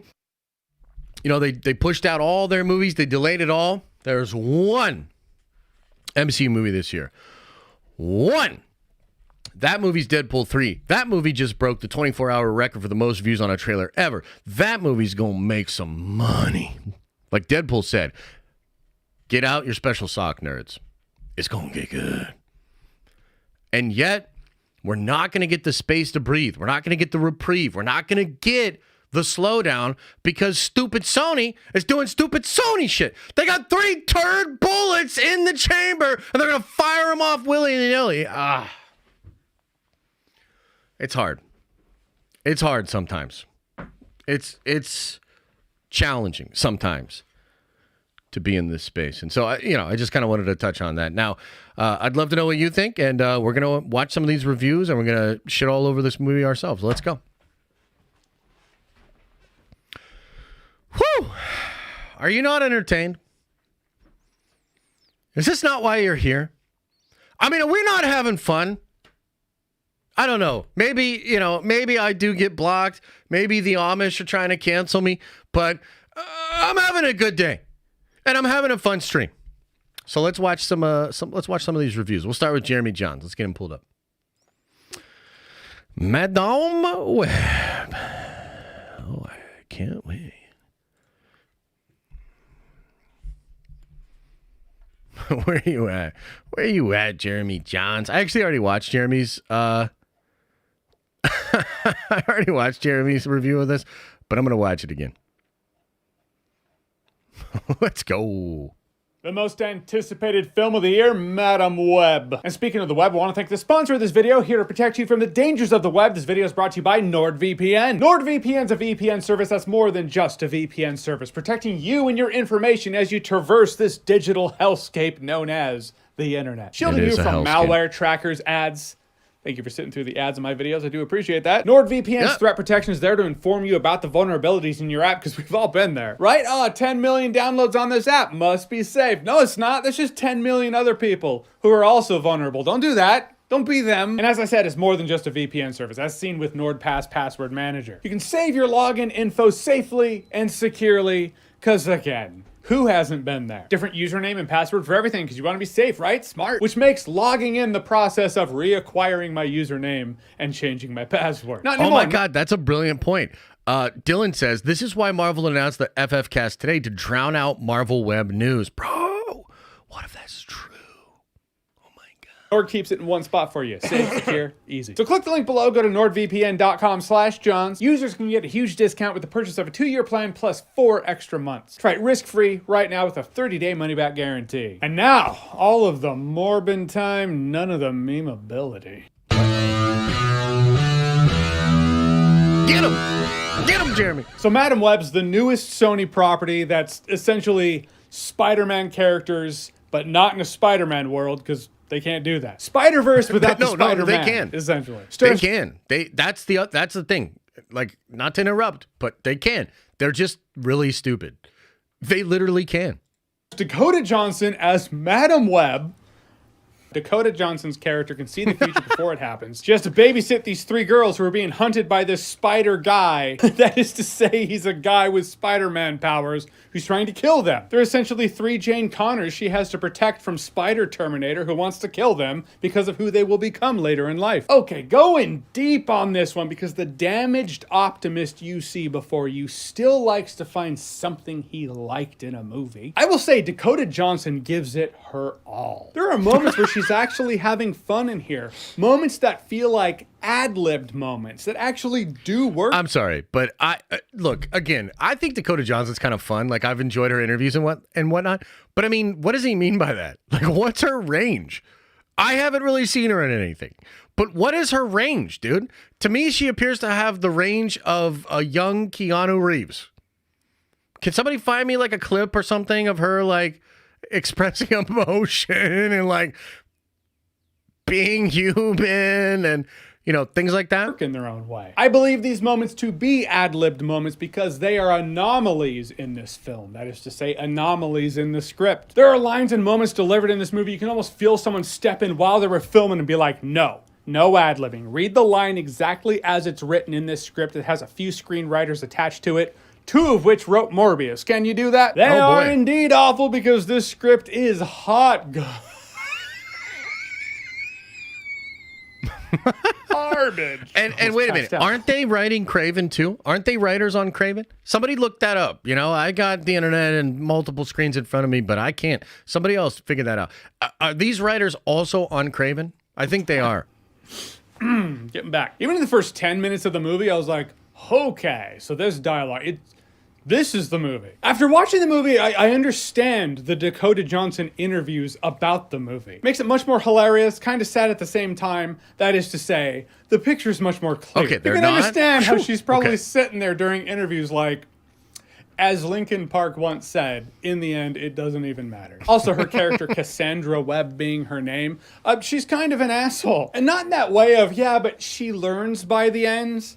I mean, essentially she does, but it doesn't feel earned. It doesn't feel like she learned anything. When these girls are in trouble, they're like, oh my gosh, are you gonna help me? She's like, no, I'm dropping you off with your parents. This is your parents' shit to deal with. After she's seen a super-powered spider guy walking on the ceiling trying to kill them, I was like, aren't you an EMT? Haven't you elected to save people just as a career path? I'll save people, I'll help people, as long as I'm, getting underpaid for it. Otherwise, you're on your own. She just came across as a miserable, curmudgeonous cat lady. Yes, she is a cat lady. Also, the girls who are being hunted by Spider Guy, they have their own characters, I'll give them that. They distinctly feel different. They have their different personality types. But I still don't know any more about them. That's the extent that the movie gives me. They're there to be saved. Sounds great. They're PlayStation trophies, essentially. Craven Save writers the 3 are girls, different. Get a gold trophy. Sweet, Thanks, did man. it. That's as deep as it gets. One's more pragmatic, the other one's really nerdy and shy, and the other one flips off ambulances. But that's all I know about them. The entirety of their characters in this movie is based on one vision of what they will be and what they will do one day. One day, they're all going to beat this guy's ass to death, so obviously they're heroes and we need to save them. But who are they now? Fuck if I know. There's a couple of dialogue moments, but again, it's just dialogue moments. The movie tells, it doesn't show. That illusion of character aside, they're no deeper than, say, people in the mall in Dead Rising you need to save from the zombies. You don't need to care about these characters any more than you have to care about them past the capacity of, oh, gotta save them, because that's the plan. Maybe if this movie had 1, maybe 2 characters she needed to save, so the movie can concentrate more on fewer characters. Not 3 characters who definitely wouldn't hang out outside the capacity of this film. 3 characters who, if they live through it, will be like, all right, that was crazy. All right, well, see you never. I just didn't feel the synergy between them. As for the villain, Ezekiel Sims, spider guy who's not Spider-Man but has Spider-Man-like powers. Yeah, he's a forgettable guy with spider powers, wants to kill these girls to alter the future, so he lives. Terminator. Played by Tahar Rahim. I don't know much about him, to be honest. I don't expect actors to always do the heavy lifting. They kind of look similar. Look at that. They kind of look... they look very similar. That's interesting. This dude was shot in the knee from the get-go because he's in this movie with this script. Not everyone's going to be Raul Julia in Street Fighter as Bison elevating the shit out of the content. Or Matt Smith and Morbius being like, okay, read the script. I'm going to have at least one scene that's going to go viral. Okay, I'm going to tell you this. I still have, to this day, have never watched Morbius. And I'm going to make you guys a promise right now. I will never watch Madam Web. Never. If we were in like some kind of Saw situation or like Clockwork Orange kind of deal where like they had my eyes like chilling and just I was forced to watch it, I would summon some kind of Nordic god powers and have ravens fly into the room and eat my eyes out. I will never watch this movie. If it can't be good, it's going to be memeable. This poor guy was in a movie that just made him boring. And to be fair to him, there were moments where he was saying things and his lips did not match what he was saying. It was always his voice you heard. There were just scenes where he was like, we must find them and they must die. And we've seen enough Spider-Man movies, played enough Spider-Man games. You know when Spider-Man is running along a building and he's swinging and he's flipping and he's doing Spider-Man. his thing? His voice sounds like it's coming out of a body that is doing those acrobatics. And Maya, I'll be there in a second. This dude's running up. I love these comments. I love these comments by Matt Sanders here. It's your job.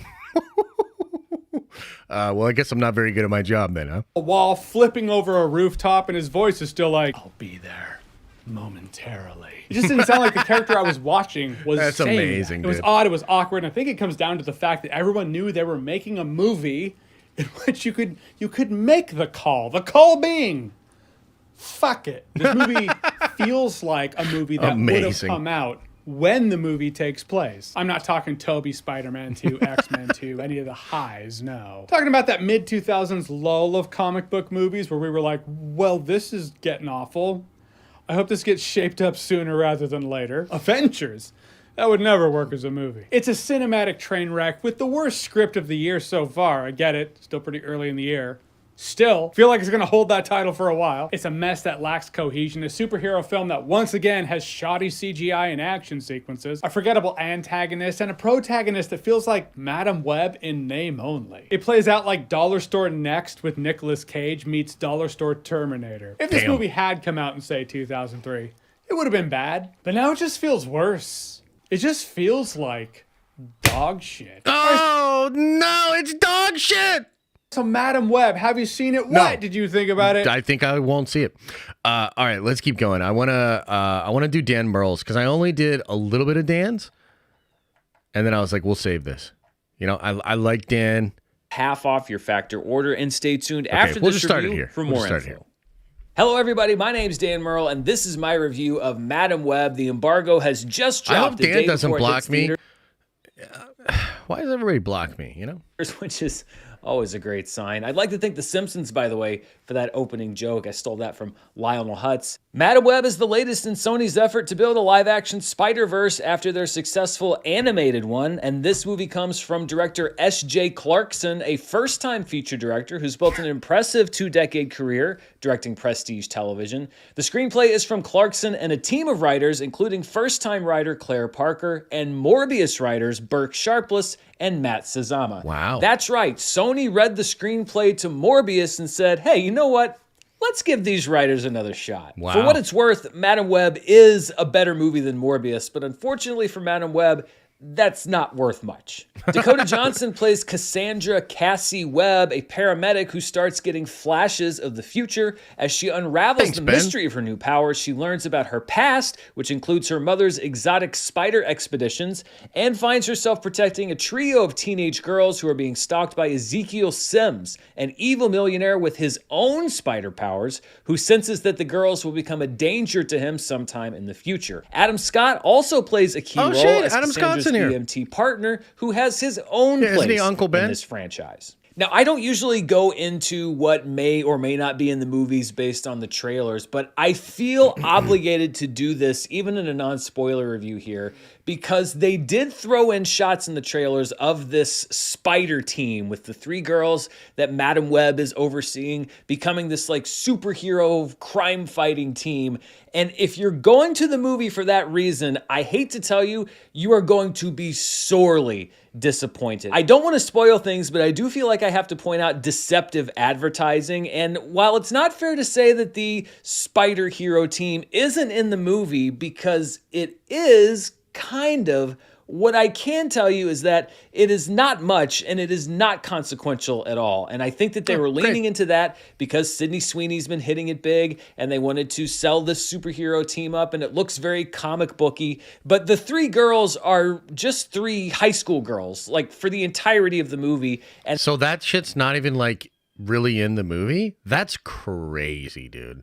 They're like finding new ways to fuck this shit up. This is insane. How they weave in this potential superhero team, I'll let you discover in the film. But if you are going for those superheroics, you are not going to be satisfied with this movie. I mean, I don't know if you're going to be satisfied with this movie if you're not going for the superheroics, but you definitely won't be if you are. This is mainly a movie about Cassandra Webb and her future-seeing powers. Her nemesis is Ezekiel, played by actor Tahar Rahim, in what is both one of the worst written and worst acted supervillain performances that I've seen in a comic book film. Tahar Rahim is an acclaimed actor. He has multiple major award nominations under his belt, so I'm not going to sit here and say that the guy can't act, but I will say that he acts terribly in this movie. I don't know if it was the material, I don't know if it was the direction, but whatever it was, it doesn't work.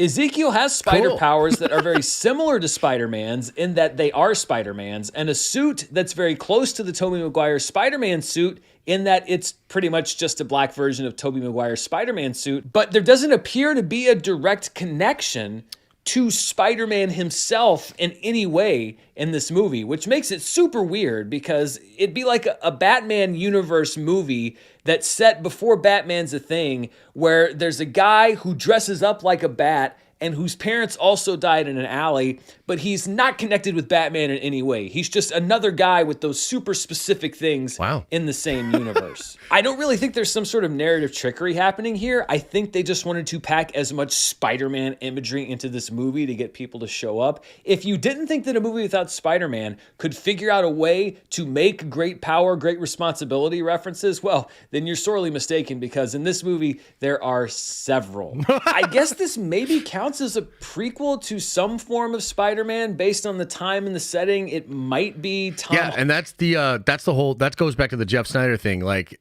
at one time it was going to kind of more clearly connect to a version of Spider-Man, but they abandoned that because they kept changing it, and then they figured out that they screwed it all up, and so they just took it all out. Holland Spider-Man, they don't really specify. There are some very key characters in the Spider-Man mythology that we haven't met before that do make an appearance in this movie, but at the same time, it doesn't really seem important to the overall narrative. It's like Sony gave Madam Web a directive to make this movie both essential to Spider-Man's storyline and completely superfluous to it. And I guess it's probably obvious why. They don't know if the movie's going to work, so they don't want to make an integral piece of the puzzle to the character in case audiences reject it. But it's still a very odd half measure. The movie really should have just been set contemporary with the events in Tobey Maguire's Spider-Man, because it is set in the early 2000s, and this feels like a comic book movie from the early 2000s. I actually think that you could have made this movie, special effects and all, in 2003, sealed it up in a time capsule, unboxed it this year, put it up in theaters, and it would be pretty much the same movie. And I'm not saying that in a, oh, isn't this a cool throwback kind of way.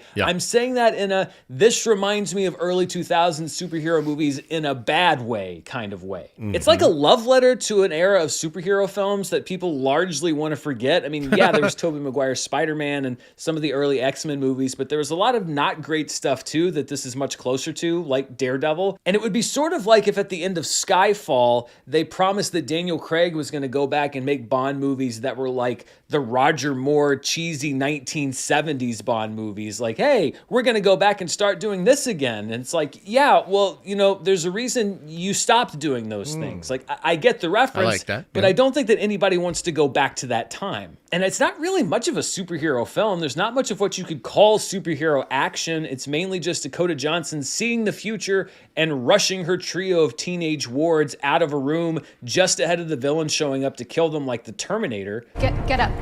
Get off. Get off.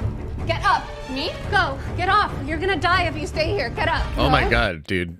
Now I get it. You know, just seeing that little performance right there, now I get it. I understand it. And what an incredible actress. This is actually a pretty grounded movie right up until the end, which culminates in a hilariously wishy-washy quasi-setup for a sequel that even the movie says might happen, featuring some of the worst costume design and the goofiest looks in a superhero movie I've seen in a very long time. Again, this is a throwback to the early 2000s in nearly every way. Some good, most bad. I didn't hate this movie in the way that I hated Morbius. This is just a weird movie. Dakota Johnson just kind of floats through it, doesn't really seem to know what she's supposed to be doing there, which honestly, if you've seen the interviews that she's done on this press tour, apparently match the way that she actually felt on set. Sydney Sweeney, Celeste O'Connor, and Isabella Merced are all good at portraying the one character trait that each of their characters are given, but you keep waiting for the movie to do something with them, only to be told that if we're all really good and we buy tickets for this movie, then they maybe might think about doing something somehow with them in the next movie. Which made me think, hey, you know, maybe we skip the part where we wait for the next movie and you just come up with something interesting for them to do in this one. Because I kept waiting for this movie to kick into another gear and then it just kind of ended. It's not a total loss. There are some funny moments in this movie, some of them intentional, some of them unintentional, and it's always fun to play the spot the early 2000s cultural reference game. There was a lot of Pepsi product placement in this. So you got the old Pepsi cans. There was a Mountain Dew Code Red that popped up a few different times. Pepsi actually must have shelled out a lot of money because... My brother in Christ,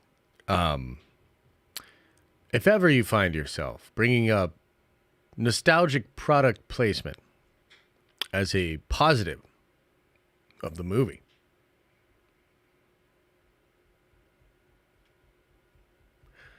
I would argue that's not even a positive thing.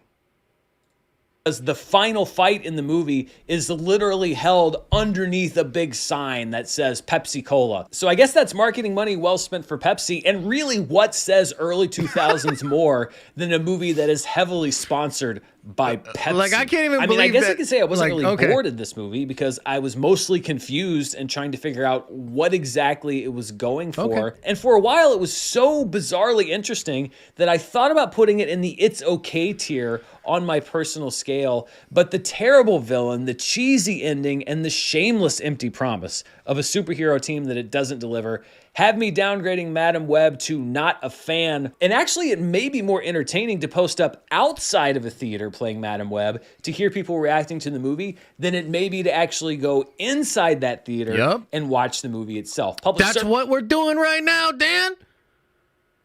And I hope you get a lot of views on the video. Appreciate it. Let's. Should we watch one more?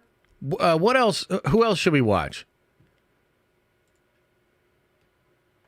Should we watch Chris? We don't actually watch a lot of Chris. We can watch Chris. 3C? All right, we'll watch at least part of Chris's video, and then we'll get into Q&A, okay? Spider-Man fans, we are here once again. This week, Sony will release another Spider-Man spin-off movie, this time following the character of Cassandra Webb, played by Dakota Johnson, also known as Madam Web. She's a paramedic in New York City in the early 2000s and begins to have visions of the future. These visions will eventually lead her to a trio of girls who will one day become Spider People. Unfortunately, they will also become great enemies with a man known as Ezekiel, who is also having visions of the future and his ultimate demise to these girls, putting him on a path to try and stop them from ever getting their powers. And well, that's all for news. I got any spoilers to you guys. This will be a spoiler-free review. I don't know why I'm surprised. I should have known better. So look, unless you're new to the channel, you should know, giant Spider-Man fan. That's been my favorite superhero since I was a kid, and anything Spider-Man related, I always ate up. And I know I'm not the only one. There are tons of Spider-Man fans out there who love the character a lot. Yeah. And I guess Sony one day found out that it's within that we must watch and absorb everything Spider-Man related. We didn't make the rules, that's just what we signed up for, and now we're paying the price for it. So when Sony started kicking off their Spider-Man spin-off universe, I was already not the biggest fan of it. I know there's people who really enjoy the Venom movies, and while yes, they are... It's funny because I can acknowledge even the Venom movies aren't that great, but there's just something about Venom that I found charming, and I even like the second one, you know? So I kind of put the Sony movies in two categories, like the Venom movies and everything else. And I guess, you know, the Spider-Verse movies as well are cool.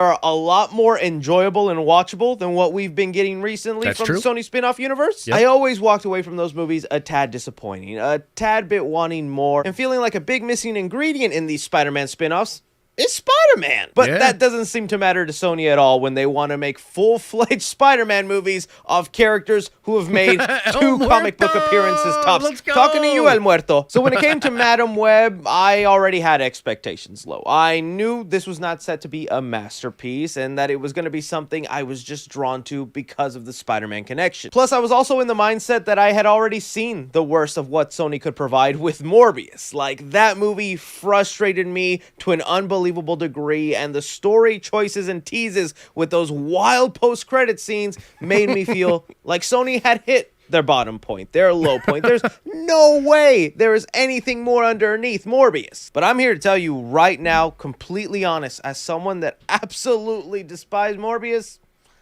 I actually do think it is better than Madam Web. And honestly, I don't even know where to begin. I wish there was a camera pointed at me during my screening of Madam Web so you could see the puzzled, confused, baffled expressions I was having scene by scene as this movie was going. Whenever the first trailer for Madam Web came out, I actually thought they were maybe cooking something nice with that premise of Terminator meets Spider-Man. You know, Madam Web has these time visions. She's in a loop trying to save these people. They're destined for greatness. Loki, I was like, that seems way more fun than Morbius. You pair that up also with what I think are very talented actresses attached to Madam Web, from Dakota Johnson, Sydney Sweeney, Celeste O'Connor, Isabella Merced, Adam Scott, Mike Epps, Emma Roberts. I would certainly say when it comes to the female cast, they are definitely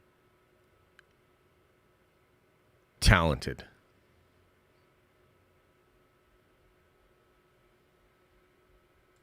All people that I've actually seen that they know how to act. They are professionals in this industry, but I don't know what happened during the course of this movie. Almost nobody is giving a passable performance. Madam Web is one of those movies that people always say, it turns out so bad, it ends up being good. Because immediately from the opening of this movie, you feel like you were just sent to an alternate reality where dialogue doesn't matter anymore. Character interactions are a joke. Story structure within a movie is just thrown out the window, and you were like, this is real.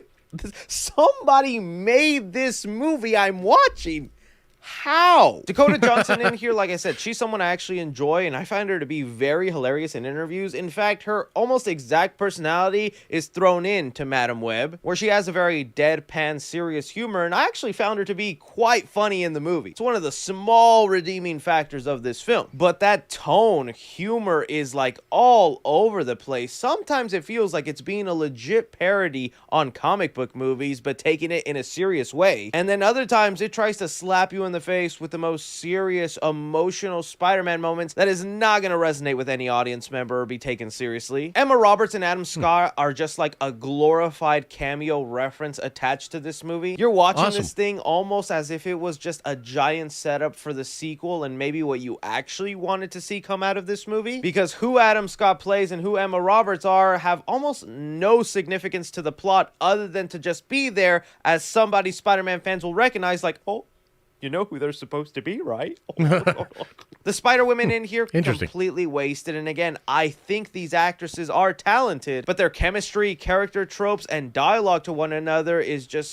so embarrassing to sit through. Also, don't be expecting them in their superhero costumes for long, because they're really only in it for a total of 3 to 4 minutes throughout the entire movie. Even the premise and what I was actually looking forward to in this movie is executed terribly. Looking at the trailers for Madam Web, they edited the idea of her powers and her being in this time loop and always trying to stop these girls from dying is done 1,000 times better than the way it ends up in the movie. I'm sure it was for creative reasons, because you're supposed to be in the mind of Cassandra Webb and supposed to be confused with all these different visions and pieces of the future that you don't know what's going to happen, but it just ends up making the whole watch frustrating and not as fun. You can feel the concept of like a Terminator Spider-Man going after these girls is exciting, because the moment that starts to happen in this movie, all right, after 20 minutes, the movie's kicking in, it's getting good, and then just immediately dives downhill again. If you're someone who goes to see this movie, you'll understand what I mean. Scenes are treated so awkwardly, and there's moments of like dead airspace where you just naturally feel, after watching hundreds of movies throughout your life, that they're about to cut to the next scene, that they're about to transition to the next story plot point, or we're gonna move things along. Things are dragged out. There's no rhythm, there's no flow to it. Things are just randomly occurring without any sense or logic. Sounds great. And yeah, I know not to let logic hinder my enjoyment of the movie too much when it involves a person who can see the future and people who will get spider powers, but even then, it is just pushed to an embarrassing degree. And really, that's just what all of Madam Web can be summed up to: an embarrassing mess. Because while I'm gonna have a hard time recommending anybody go see this movie, at the same time, I do need you to go see this movie. I need you to witness what I was witnessing and make me feel like I'm not crazy. In fact, see it with a friend or a loved one for Valentine's Day, because you are about to get some of the biggest laughs out of your life, not because the movie intended it that way, because scene throughout this movie, you will sit there, jaw open, turning to your friend going, this is actually happening. That's fun. Yeah. Who is approving this? Obviously, you could tell extremely disappointed with Madam Web. I'm trying my best to come up with things I actually did like about the movie. You know, I mentioned I thought Dakota Johnson was actually funny in the film, although her humor, I feel, just doesn't work with the rest of the tone of the movie. She's pretty funny, along with the other non-intentional funny things throughout the film that just feel like a gigantic parody to Spider-Man. Like, dude, like at one point they're trying to describe this Spider Terminator killer guy, and they are doing everything to avoid saying the word Spider-Man. He's crawling on walls. He could swing. He was like a spider person. Oh, that's amazing, dude. The dialogue here, man. The memes that are going to come out of this movie are going to make you watching it all worth it eventually. Because once the meme community gets their hands on this, you thought they had fun with Morbius? Madam Web is just a gold mine treasure trove of weird out of context lines, dialogue that you would think would be seen in a child's play. Sony knew they had something horrendous on their hands when they didn't even bother putting a post or mid-credit scene, because yeah, there isn't one in here, although it feels pretty obvious what it was going to be at one point or what their idea for the sequel is. I doubt this will ever get a continuation. This universe will ever be mentioned. There's a reason this movie went from being attached to the Sony Spider-Man spin-off universe to now they've recently said, no, it's its own thing. It's standalone. It's not connected to anything. Yeah, I agree with that.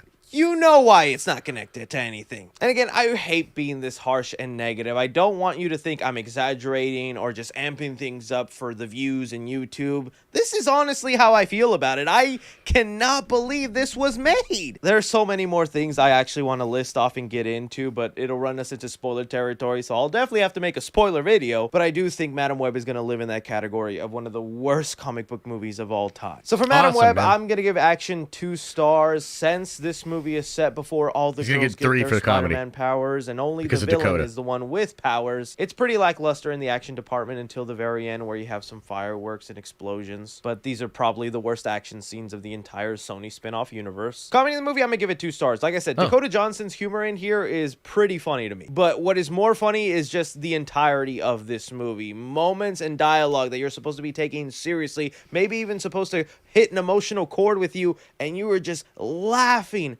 at what this movie's throwing at you. Drama in the movie, I'm gonna give it 1 star. I feel like they really botched the execution of this Spider Terminator trying to go after these girls. You think that'll be the fun, like turn your brain off, just enjoy this kind of part of the movie, but no, it just becomes repetitive. Pairing that up with just characters existing only to be references and Easter eggs to Spider-Man. I don't like to use the word cash grab, but man, Madam Web is the definition of it. Horror in the movie, I'll give no stars to, and suspense, I'll give 1.5 star. It's pretty obvious how things will turn out and where things will go. It's predictable in that nature, but because of the repetitive and just botched execution of this time concept with her seeing the future, you're never really in suspense worrying for other people. Casual movie fans, I'm gonna give it a C-. Cinephiles, I'm gonna give it an F, and critically, I'm going to give it an F. And in all honesty, question for you guys, okay? And good video, Chris. You know, very funny, very cool, very authentic. You think David Zaslav would have released this movie? I'm not trying to, I'm not trying to like go crazy on it, but you think David Zaslav would have released this movie? Yeah, and by the way, that's a good point, Cybercoaster. Dude doesn't trash movies like this. That's true.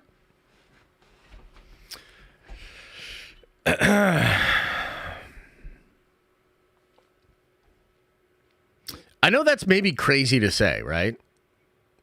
But I do think Zaslav would have been like, hell no. And we all probably would have been better off for it. I know some people like to imagine that Batgirl movie was going to be amazing and this, Acme movie is going to be brilliant. And I can't believe Zaslav this, that, second, and the third. Like, yeah, that might be. But I'm feeling pretty confident that this dude would not have allowed this absolute pile of horse shit to come out. That's true. He did put The Flash out. That's true. Yeah, man, The Flash is such a weird one. Like, what was up with Tom Cruise? What's up with James Gunn? All these people that were like, The Flash is fucking incredible. Still haven't seen it. That's another one I'm never going to watch. Sorry to be that. I'm really bad. I'm really bad at my job. You know what I mean? Because I'm never going to watch that movie. Okay, let's get into Q&A. Ladies and gentlemen, what were you guys saying in the member chats, super chats, and all that? Oh, and I also do want to say, we're going to be giving away a $200 GameStop gift card. We're going to do that on Friday. But here's the thing. Well, let me get through the first part. So if you're a member here on YouTube or if you're a member on Twitch, and you can become a member on Twitch more or less for free. If you have Amazon Prime, which pretty much everybody has Amazon Prime, you get to give a free membership on Twitch to a streamer like me. So you can do that. Even if you're a member on YouTube, you can literally go over there and take some of Jeff Bezos' money and give it to me. And you'll get an extra entry to win the $200 GameStop gift card. So we're going to be doing that on Friday. So if you want to become a member, it's a good time. You'll have access to the member streams, access to all the fun stuff, and you get an extra entry to win that $200 GameStop gift card. But I also got a message from the electric company, and they're going to be doing rolling blackouts on Friday. And so at any point from 8 a.m. till 1, the power could go out. So that kind of sucks. So I wonder, why do they do that? What's up with that? And are we just going to be there and then all of a sudden the power's just going to go out? That's crazy. What does that mean? That's so wild. How could they do that? Changing the infrastructure? Yeah, I guess. How can you be the Scoopa King without a generator? Yeah, that's true. I guess I just don't have one. The Nerd Ventures Tower doesn't have a backup generator. I mean, we've got a bicycle that's connected to some kind of thing, and we try to get Chet on there to run around. But he's lazy as hell, so he doesn't really generate a lot of power. Yeah. I don't know. Who's the energy company? I think it's Penelec. I'm not really sure. I didn't even look. Get an electric vehicle? Yeah, I don't know about that. I don't know about that, guys. All right, let me get into the member chats, the super chats. We'll do hang out in the chat for a little bit, and then we're gonna get out of here. Okay. Obi says, keep on keeping on. These streams brighten my workday so much. Much love. Hey, I appreciate it, man. Thank you for the support. Rosie says with a $2 holla, my guy. Hey, thanks, man. Jacob says, another month, another reminder. Andrew Lincoln as Midas or bust, not Andrea. All right, I'll allow it. Appreciate you, bro. Tyler says, gold badge baby. I hope the fam is doing great. Incredibly excited for Deadpool 3. Let's fucking go. Me too, man. I'm very excited for Deadpool 3. I think it's going to be exactly what we need. And hopefully everybody just forgets all about Madam Web. And that stink doesn't linger. Appreciate you. Axid says 3 years, 36 months. My God, man. That's a lot of support. Thank you very much for the support, Axid. Appreciate you, man. Vandolph the Black says, Pedro giving me Black Adam rock feels. What the fuck is this? Yeah. Let's see. Oh, wow. So, yeah, the tweet that I made has almost 300 likes. It seems like some people agree. It seems like some people agree. Now, I probably got blocked a couple of times, but yeah. Yeah, I don't know about that shit, bro. Ugh, I just really don't like it. Rob Karts says, rare W Josh take. Which one? The Fantastic Four one? I thought I had all the W's. Mav says, this feels like AI laziness. What, the Madam Web shit? I'm not sure what we were referring to there. Marvel might not want to distract from Deadpool 3. Yeah, that's fair. That's true. Sir Switch Crookington says, 3/4 of the cast look nothing like their character. I think it's just 1/4. I think it's just Pedro. Everybody else to me looks like their character. But I know some people aren't super hot on Joseph Quinn as the Human Torch. You see what I did there? Old Head Mike's Horror Emporium says, watched Marvels since it's on Disney Plus. Enjoyed it. Despite some weird unanswered questions, wife cried when they abandoned Skrulls to die. Kinda effed. Yeah, it is kind of weird. And that's like a thread that they could have picked up on in the movie that would have been really interesting. And then they just kind of leave it alone forever. Rosie says, do you think Marvel just wanted a star in the cast? Unfortunately, I do think that's what it is. Which is weird because Marvel's never really been like that. You know, like back in the day, I mean, even RDJ wasn't really a star. People wouldn't even hire that guy around that time when he was Iron Man. So, yeah, it is a little weird that they would just, like, do that. You know what I mean? Kind of strange.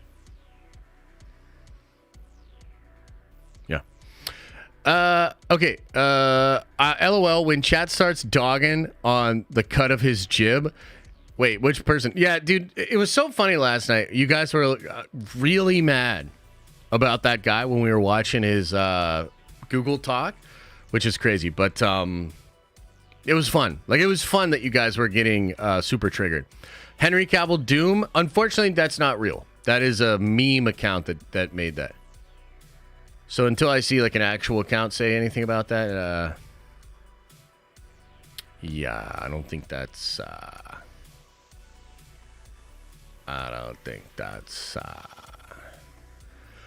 real.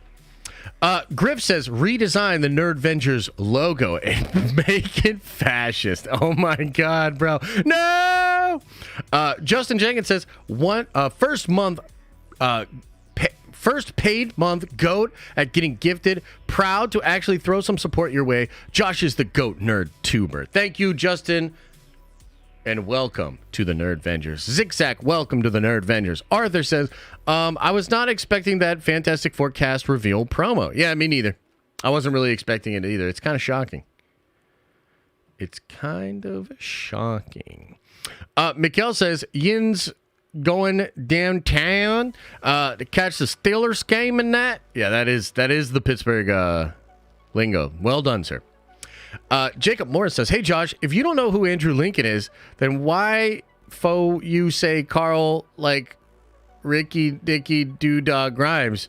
You are secretly a fan. Coral!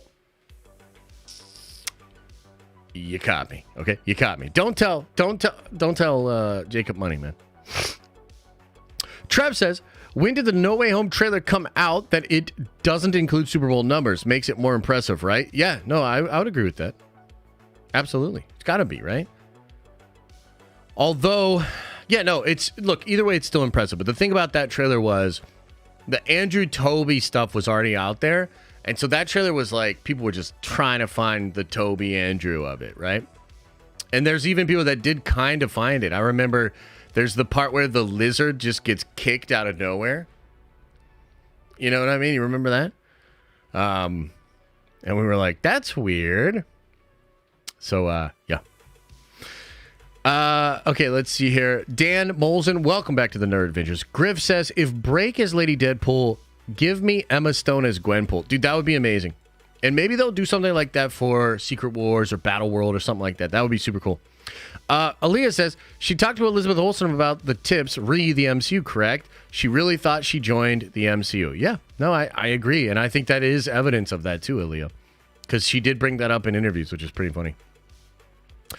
Justin says, and we have fucking Craven next. Sony is so damn stupid. What makes it worse for me is we were supposed to get Beyond the Spider-Verse basically next week.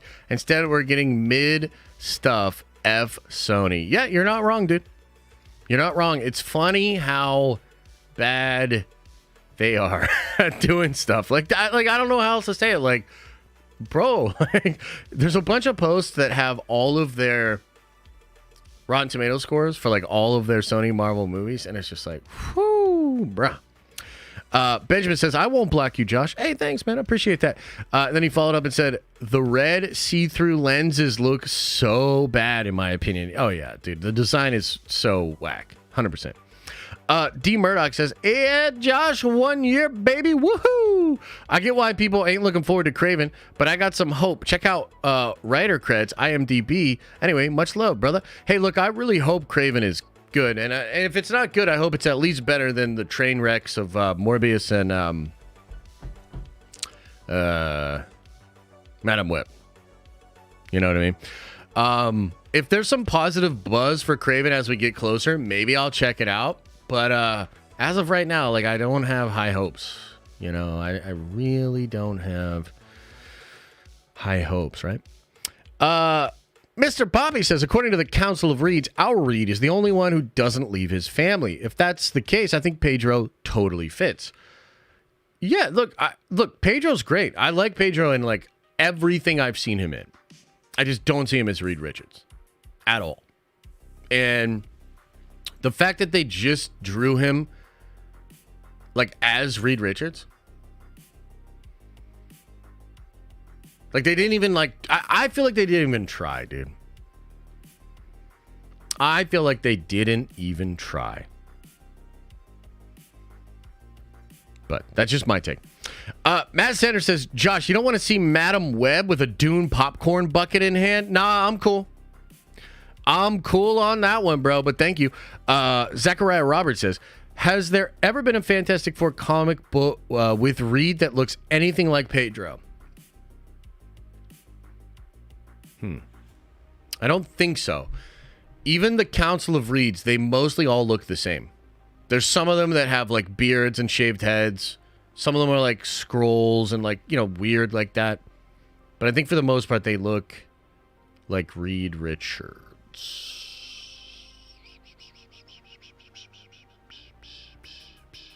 Matt Sanders says I didn't get the joke. No, I got the joke, bro. I got the joke. I'm just not going for it on the Dune popcorn bucket. Yeah, I'm not doing that. All right, everybody. Let's hang out and chat for a second, and then we're going to get on out of here, okay? No, I got it. Yeah.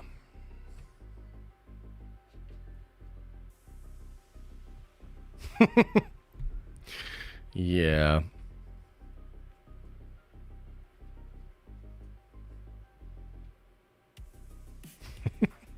I don't know, man. I think that people are divided on that. Victor Von Doom will be in the cast, but not hasn't been cast yet, according to Variety, when it comes to Fantastic Four. Where is that even at? Like, where's their coverage of that?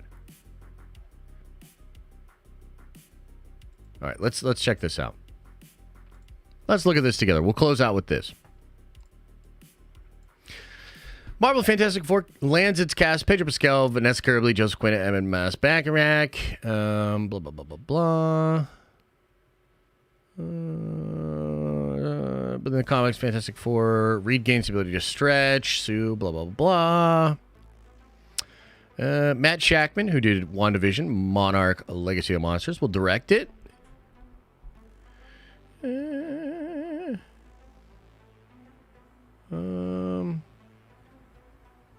Typically, the central villain for the Fantastic Four is Victor Von Doom, one of the most important fearsome villains in the Marvel canon. True. But Marvel has yet to announce who the quartet will battle in the movie. That's it? That's all they got to say about Doctor Doom? Well... Yeah, because like Doctor Doom is like trending and people are talking about it. I don't see anything.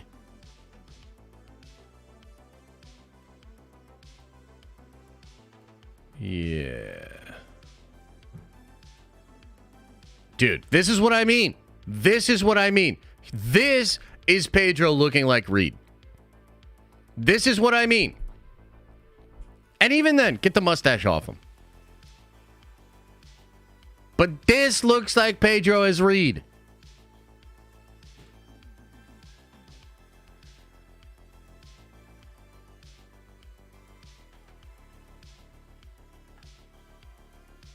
Like, that's what I kind of expected. Like, some kind of, like, effort to make him look a little bit more like Reed.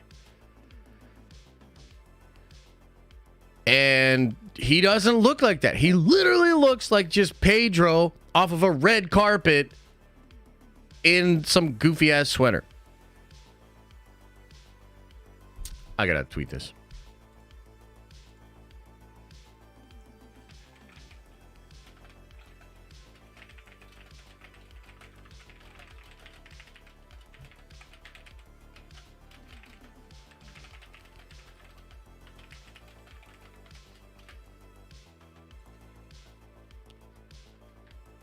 Holy shit.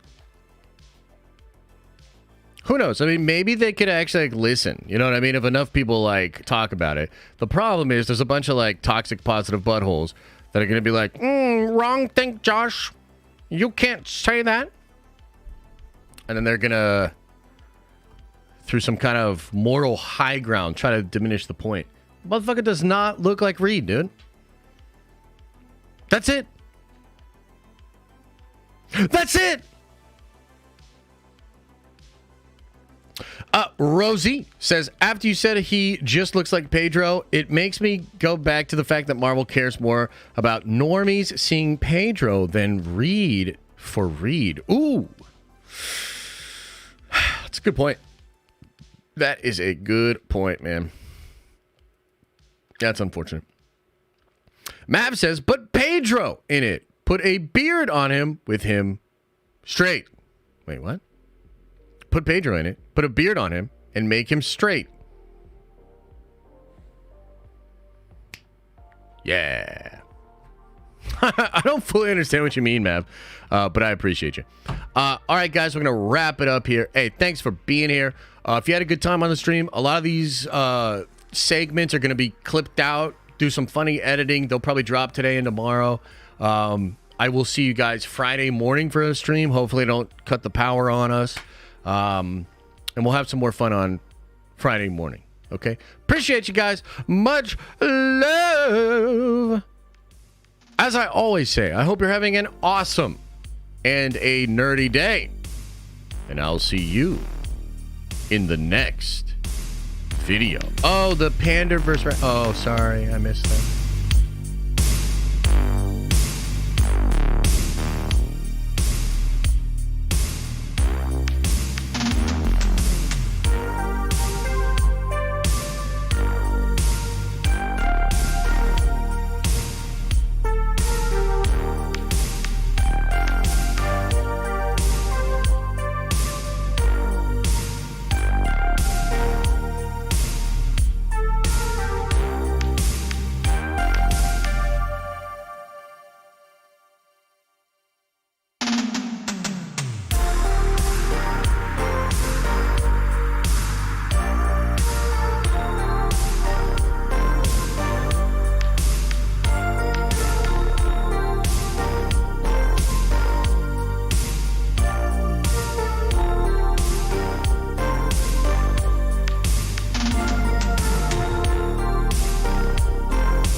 everybody gone?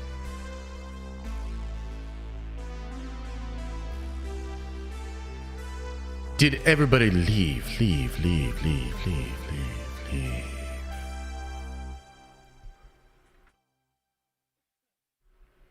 Another happy landing. Hey, that was fun. I had a good time. I felt like a lot of fun segments, a lot of laughs, a lot of triggered Josh. Another good one in the books, man. Mark it down. Another one. Appreciate you guys. I appreciate your time. I appreciate your attention. I appreciate the support, the likes, the subscribes, being in chat, the memberships, the member chats, the super chats. I appreciate it all. Thank you very much. Hope you go on to have a good day. I'll see you soon. Remember to open up your third eye and wash out your stinky butt. Oh.